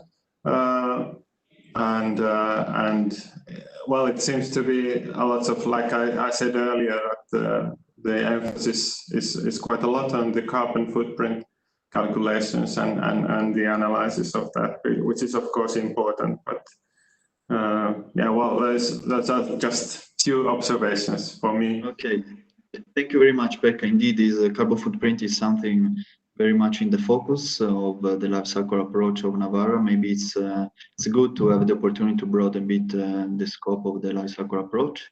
So thank you very much, Pekka. Raul, if you want to intervene, otherwise I would like to just make the other partners intervene. Maybe at the end, Raul, you can comment on the whole round. Okay. No, only yeah, thank you please. very much for all observation, all partners. They are very useful for us and to improve day by day with LCA methods to improve our policies. Thank you. Okay, thank you very much, Raul. So maybe, I don't know, Yolanta, if you want to comment on this slide. It's about, again, carbon footprinting very much in focus. Think I will just repeat what was said. Thank you, Paolo. But I think I will repeat just what was said by Pekka as well. And okay. was obviously we saw that a lot of footprinting used as a method, and we saw from the GP today that LCA was used, but still there are, for me, maybe lack of information, or maybe I wasn't so clear and specific analyzing the documents and finding where other tools were used. So I think it's the same okay. what was said already. Thank you. Okay, thank you, Yolanta. But it's good to see a convergence in the comments. So it's always nice to see your comment. So let's move to the next one.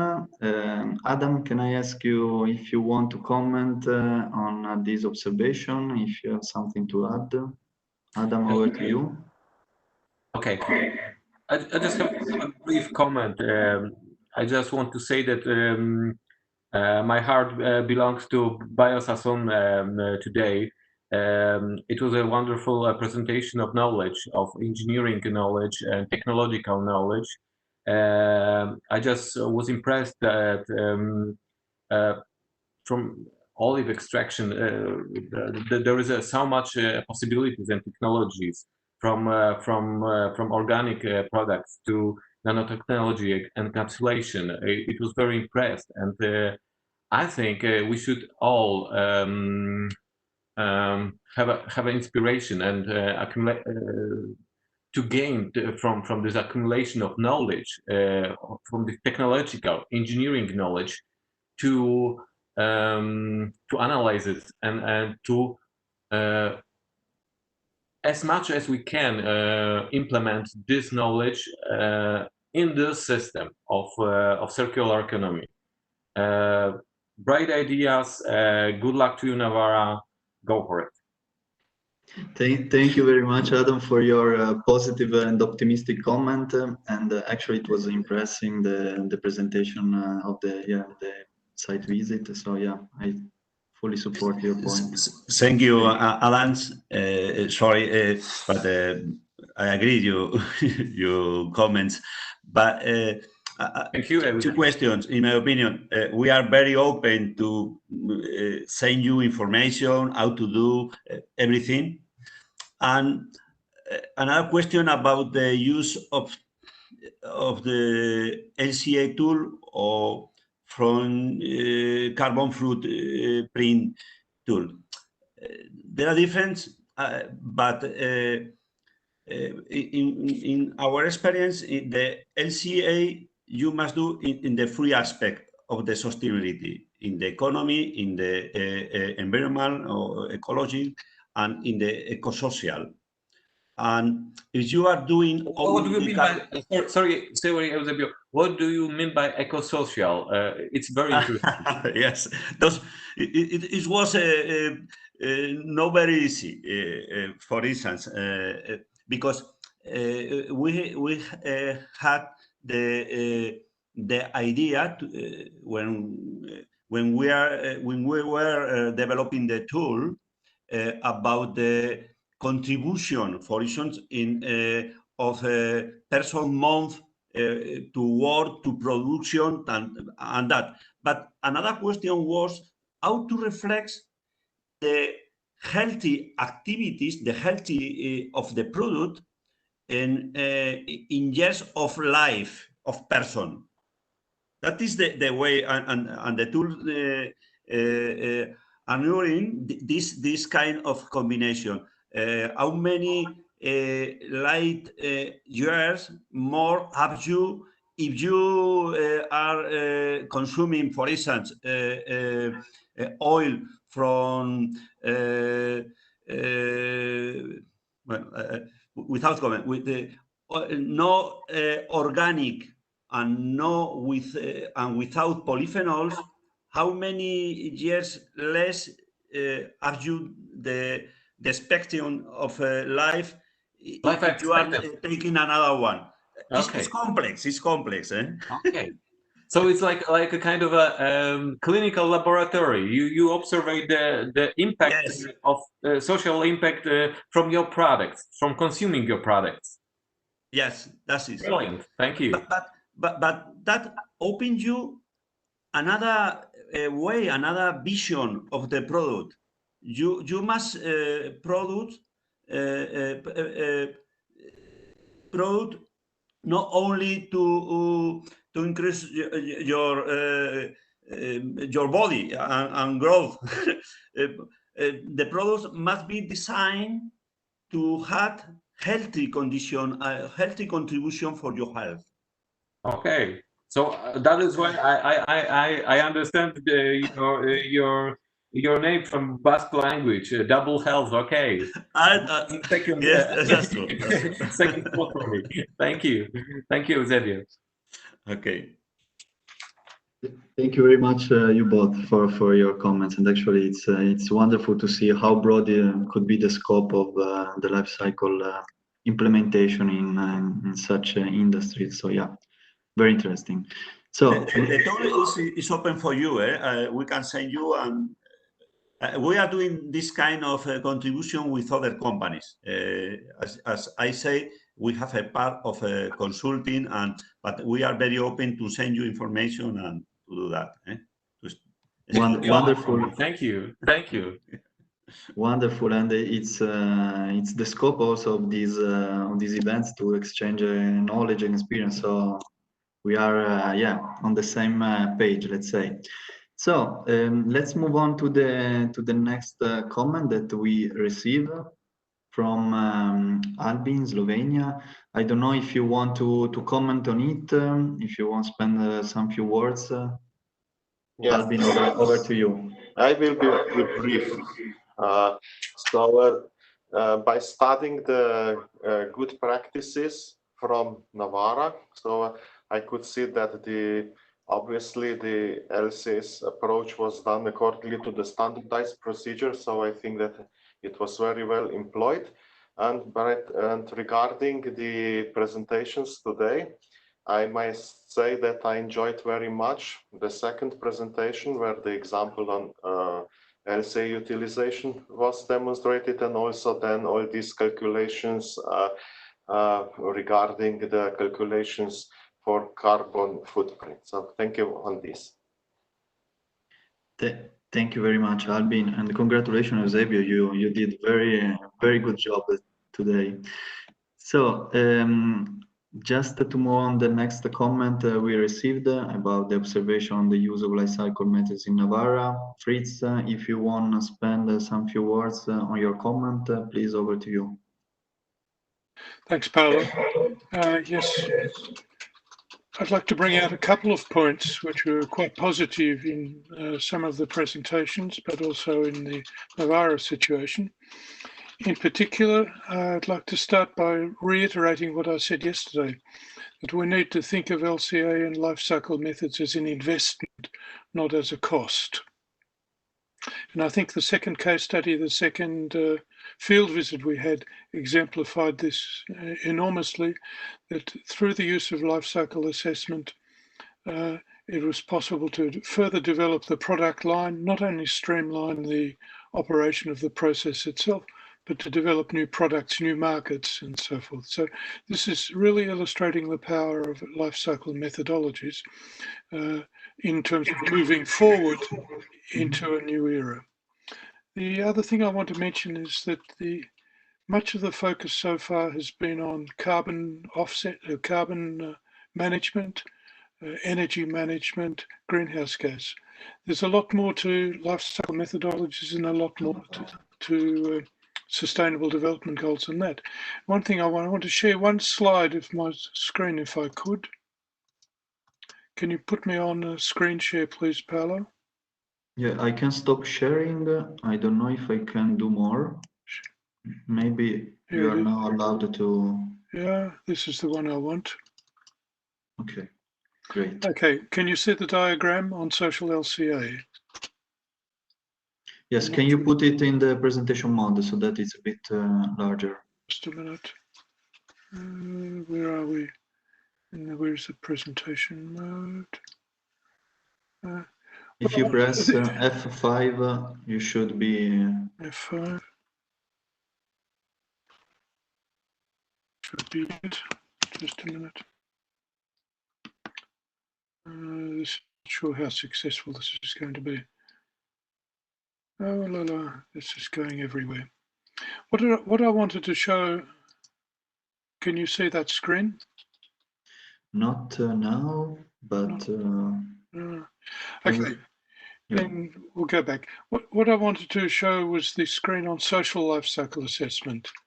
And I think it's been mentioned several times in a limited sort of way, but the use of social life cycle assessment, health and safety, remuneration, working conditions, equal opportunities, knowledge and capital, new products, participation is really quite powerful, and it's an essential sustainable development goal these days. So I just want to encourage the use of that now. Just a minute, I'm having trouble with my screens again. All right. The other thing I want to mention is that the fact that much of the emphasis has been on assessment, carbon footprints, life cycle assessment. What is also important is to keep an eye on the life cycle management tools. There hasn't been so much mention of that, and yet in some of the Navarre presentations and some of the Navarre information, they demonstrated how they converted the assessment information into management tools, use of eco labels, use of environmental product declarations, eco design. In the life cycle toolbox is a whole series of life cycle management tools, and it would be good to have some more emphasis on how the management tools are being used to achieve policy goals. That's all I really wanted to say, but let me just see if I can go back to screen sharing has stopped.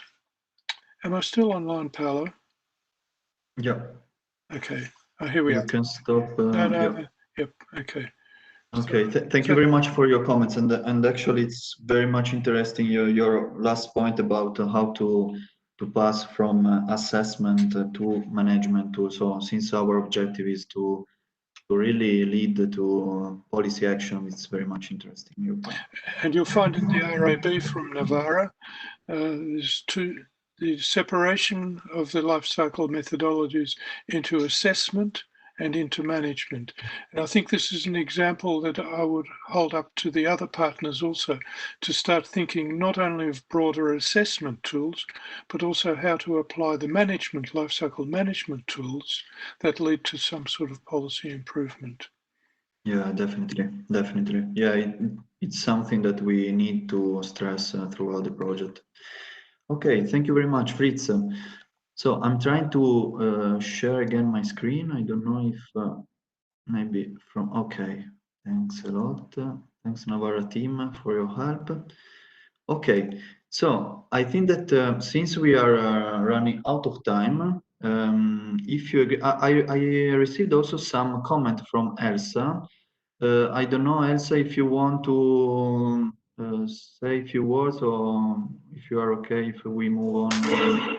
Let me know. Okay, thank you, Over to you. Yeah. We're pretty much already covered, okay, so okay. I think you should move on. Thank you, Paulo. Okay. Thank you. Okay, thank you very much, Elsa. So I would like just to show you some slides that we received about the third observation point. So how the Navarre experience could inspire and could be replicated in other regions. So for instance, I'm sorry if you make intervene, but maybe at the end we can have a final round of comments so that if you want to add something, you will have some time to do it. So I think that in general, the feeling about the opportunity to replicate and to transfer the experience in terms of good practices in Navarre, in other regions, is quite high. So it's nice, and it's a comment that something real similar from all the partners. So I think that we can sum up on this point that there's some potential, and actually it's something that it should be stressed during the project. So we want to exchange good practices that to be good practices, they should be also they should have also a high potential of transference to other regions. So it's very much interesting that actually in Navarre is the case. So I would like to just move on to the last item of this session, that is wrap up the question and answer session. Sorry. So maybe I ask the Navarre team if they received some specific questions from the attendees, so that we can address them to the speakers, or we can just move on to the final round of comments. Let me know, David or Sandra. I don't know if you received something. Hi, Paolo. Hi, Paolo. Yeah. Hi, David. Close your mic. Yeah, hi, sorry about that. We have two mics open in a loop. Yes, we haven't received any questions in writing. Okay, so you're free to continue. Okay, thank you very much, David. So we can move to the wrap-up session. So here I just put some of the main points that I noticed getting through your comments. But I would like to maybe ask all the participants of this session to have a final round of comments. So we can start from Pekka and Elisa from Finland, Satakunta. So maybe if you can turn on your microphone, if you have some final comment on this session, it would be great. So over to you, Pekka or Elisa. Thank you. Well, Navarre's examples are very nice, very high quality. I think wish we would have been there to have on site the experience of your experiences on this and examples. Like I said, the last point, that comment on the what we can obtain from Navarre examples, we need to have deep discussions with our local authorities and stakeholders yet to analyze the examples yet, what we haven't been able to do so far. So we will continue with that. So, but very positive experience so far. Okay, thank you very much, Pekka, for your final comment. So we can move on to Jolanta from Kaunas University in Lithuania. So Jolanta, if you can switch on your microphone, over to you for a final comment. Okay, thank you very much, Paolo. Yes, I can just say thank you for Navarre team, for all your group. And we had really nice study visits without testing of wine, of course. But still, it is really interesting. And as I said in my third comment and observation, that we need to discuss with our stakeholders. And what was said by Fritz, and I really support this, that management tools are most important to improve the policy instruments. And actually, yesterday we discussed with our main stakeholder, Ministry of Economy and Innovation, and their question was, what were the mistakes or maybe lessons learned to avoid and to really get the sometimes bad practices as they work better than good practices. So it means that how should regions start and how they should start to use the management tools. And of course, I understood that we really also have in the region those eco-labels and environmental management systems, but life cycle assessments as such or some life cycle tools are not in place. So thank you very much, and thank you for moderating. Thank you very much, Yolanta. I would like to move to the next one. I think it's Adam. So Adam, over to you for a final comment. Adam, you just need to turn on your microphone, sorry. Okay, can you hear me now? Yes, perfectly. Thank you.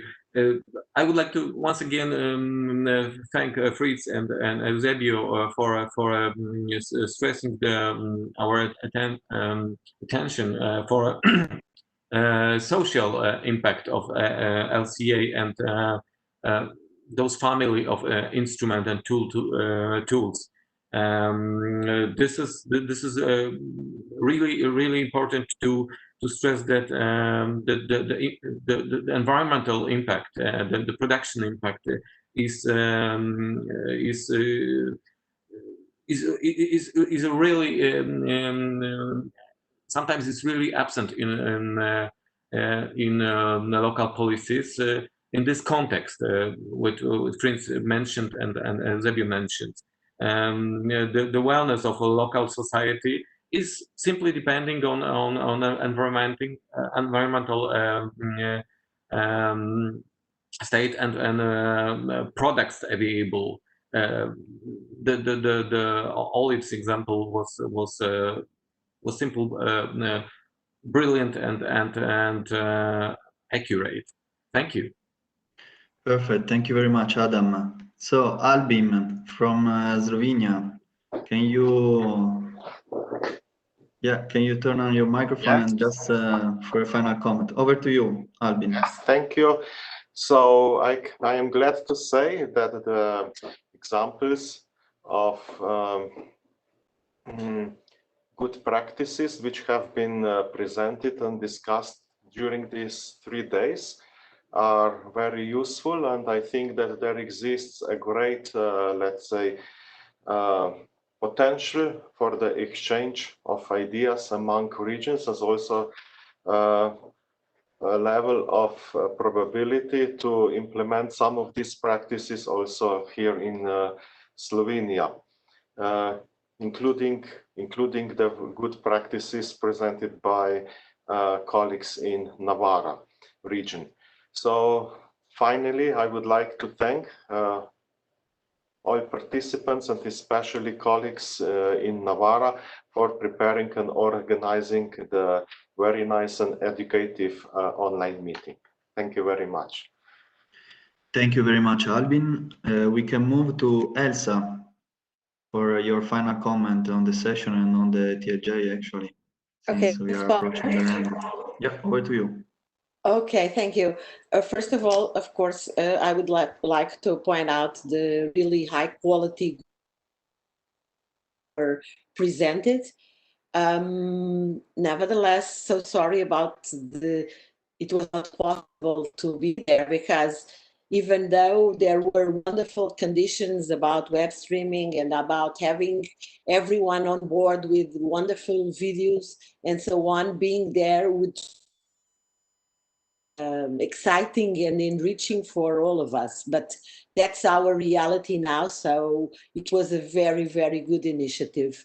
I think that all of us could and can now, from the reflection on this event, take lessons on how to better influence public policies. And of course, that was built also with all the comments from all the colleagues. And on this, I must do a special remark on Fritz's comments, because I think he's a real LCA enabler. And thanks again for all the colleagues that made this event in difficult situations, but such an interesting and enriching event. Thank you. Thank you very much, Elsa, for your comment. So, since you name him, I would like to pass the floor to Fritz. Do you have a final comment on this? Just a quick summary.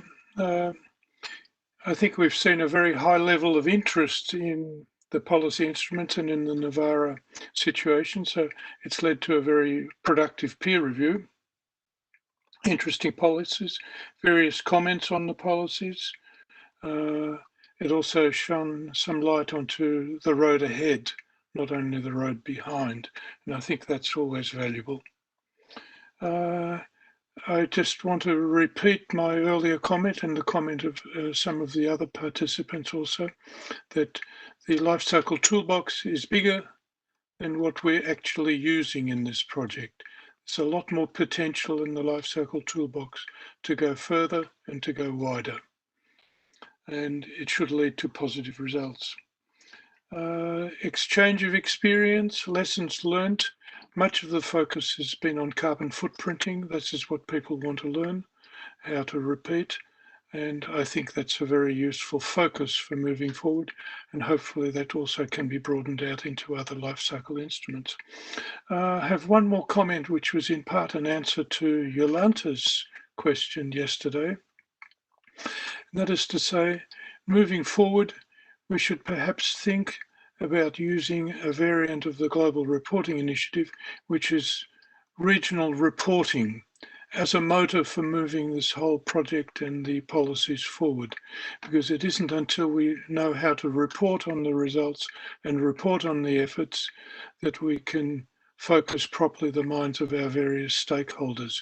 There are a number of municipalities, cities and regions that are producing sustainability reports or that produce a sustainability chapter in their annual reports. And I think we should perhaps consider using this as a vehicle also to ventilate some of the good practices and some of the things that we are doing as we move forward. That's all I have to say. I think it's been a really interesting meeting, a lot of good contributions, and much more awareness now of what the Navarre region is doing. And we hope that this can be replicated also in further TLJs when other regions display their policies and we have the peer review in other parts of Europe. So congratulations to everyone. Thanks to everyone. I think it's been a really productive meeting. Thank you very much. Thank you very much, Fritz. I would like also to ask Rami from Zero Waste Scotland if you want to just give us a final comment on this session and on the event. I don't know if you are still there.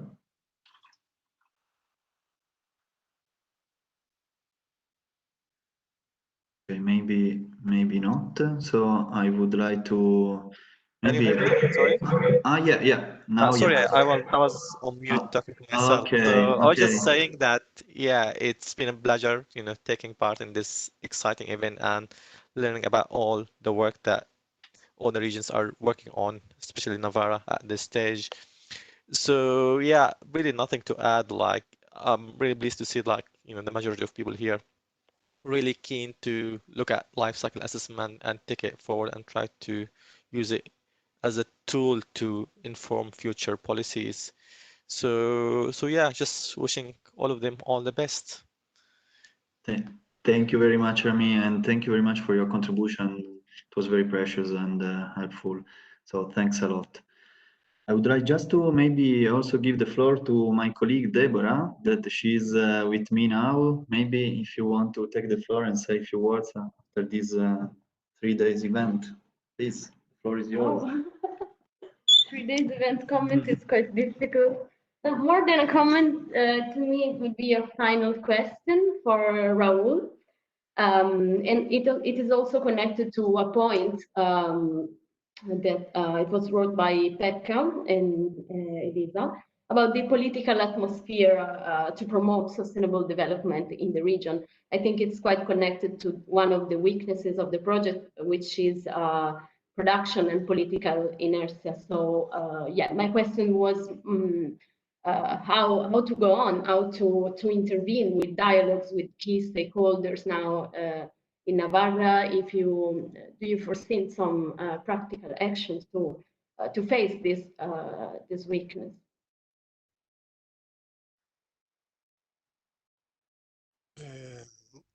Deborah, thank you for your comment. We expect in next session about smart specialist strategy in Navarre will be the catalyst to improve the knowledge other departments on create the very good atmosphere, because today I think the atmosphere is warm and will be hot in the next future. Yes, thank you. Thank you. Thank you very much, Raul. I would like just to ask the Navarra team if Lombardy region is there, because I not seen Alessandro or someone from Lombardy region. If he's there, maybe can just switch on the microphone and say a few words about the session. Okay, he's here.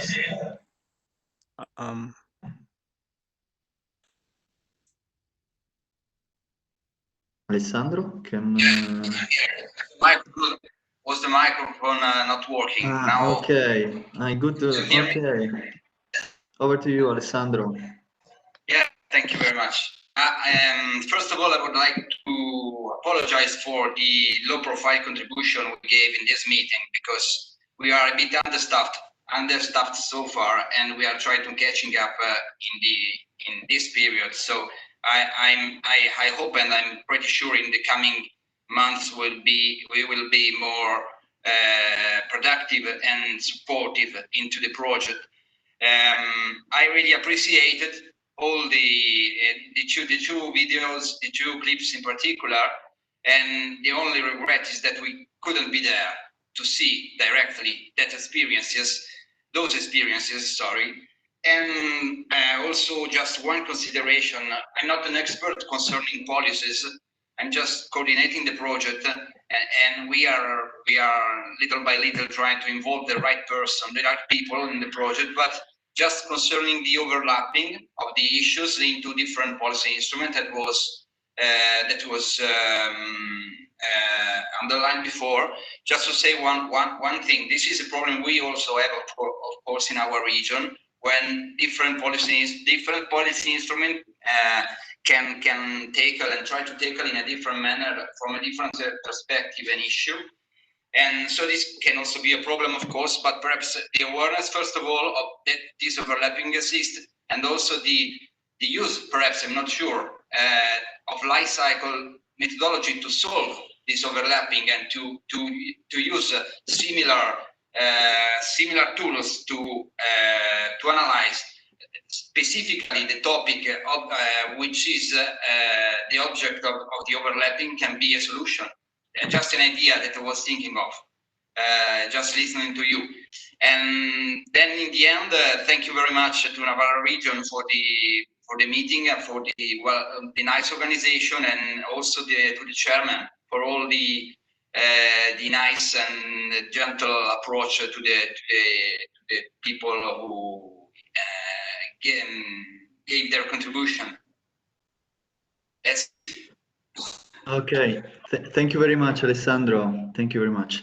So I think that we are almost half an hour late. So I think that we should. Sorry for this, but I think that it was a very nice session, and yeah, I hope that it will be helpful for the Navarre government. So David, I would like to pass the floor again to you, and I would like to thank you very much for the organization. It was a pleasure to be with you. And yeah, so over to you, David. Thank you very much. Thank you very much, Paolo. I think we may have. Okay. Yes, that was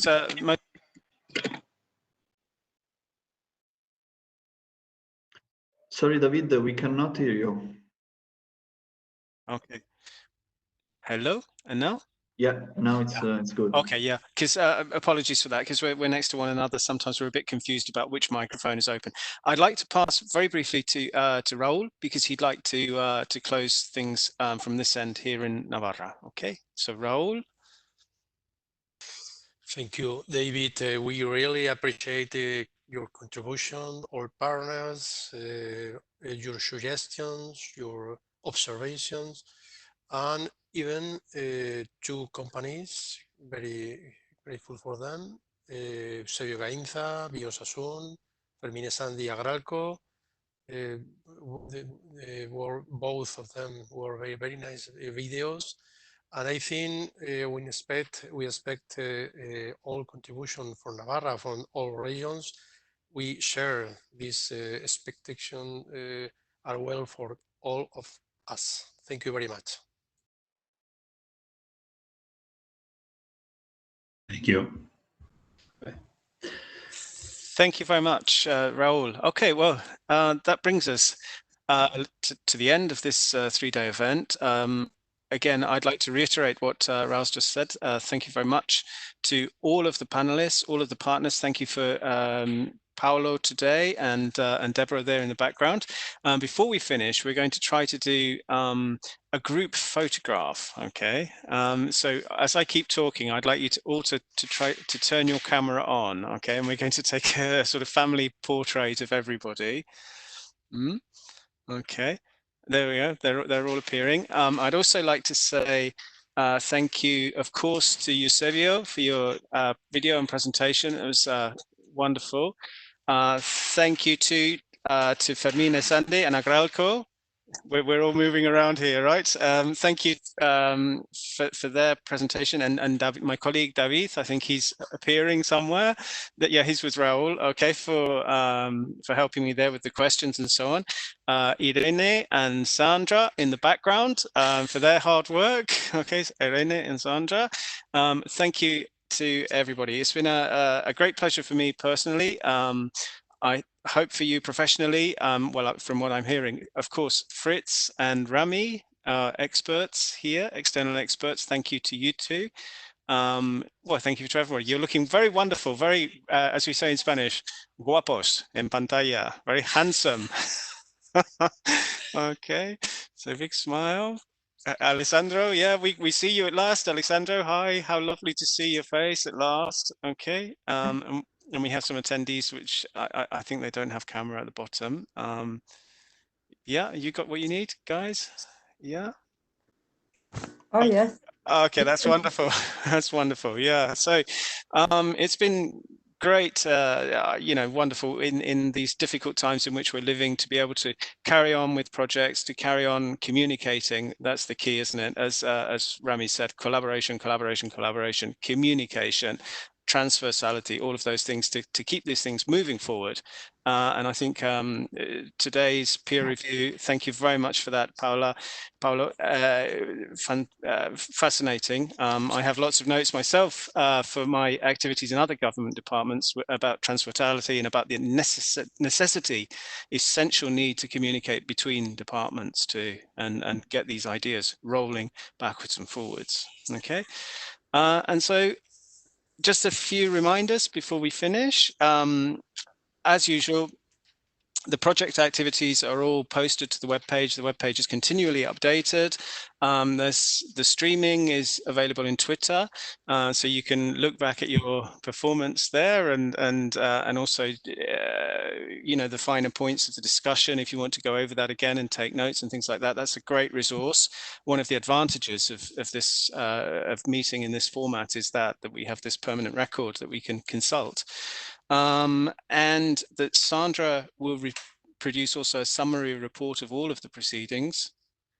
Deborah, excuse me, I've just been corrected. Yes, Deborah will produce the summary report of all the proceedings, and that will be also available on the project website. And that's all. It almost makes me sad to say goodbye, but we're over time. Thank you very much again to everybody involved, and I think it's been a very positive experience. And goodbye.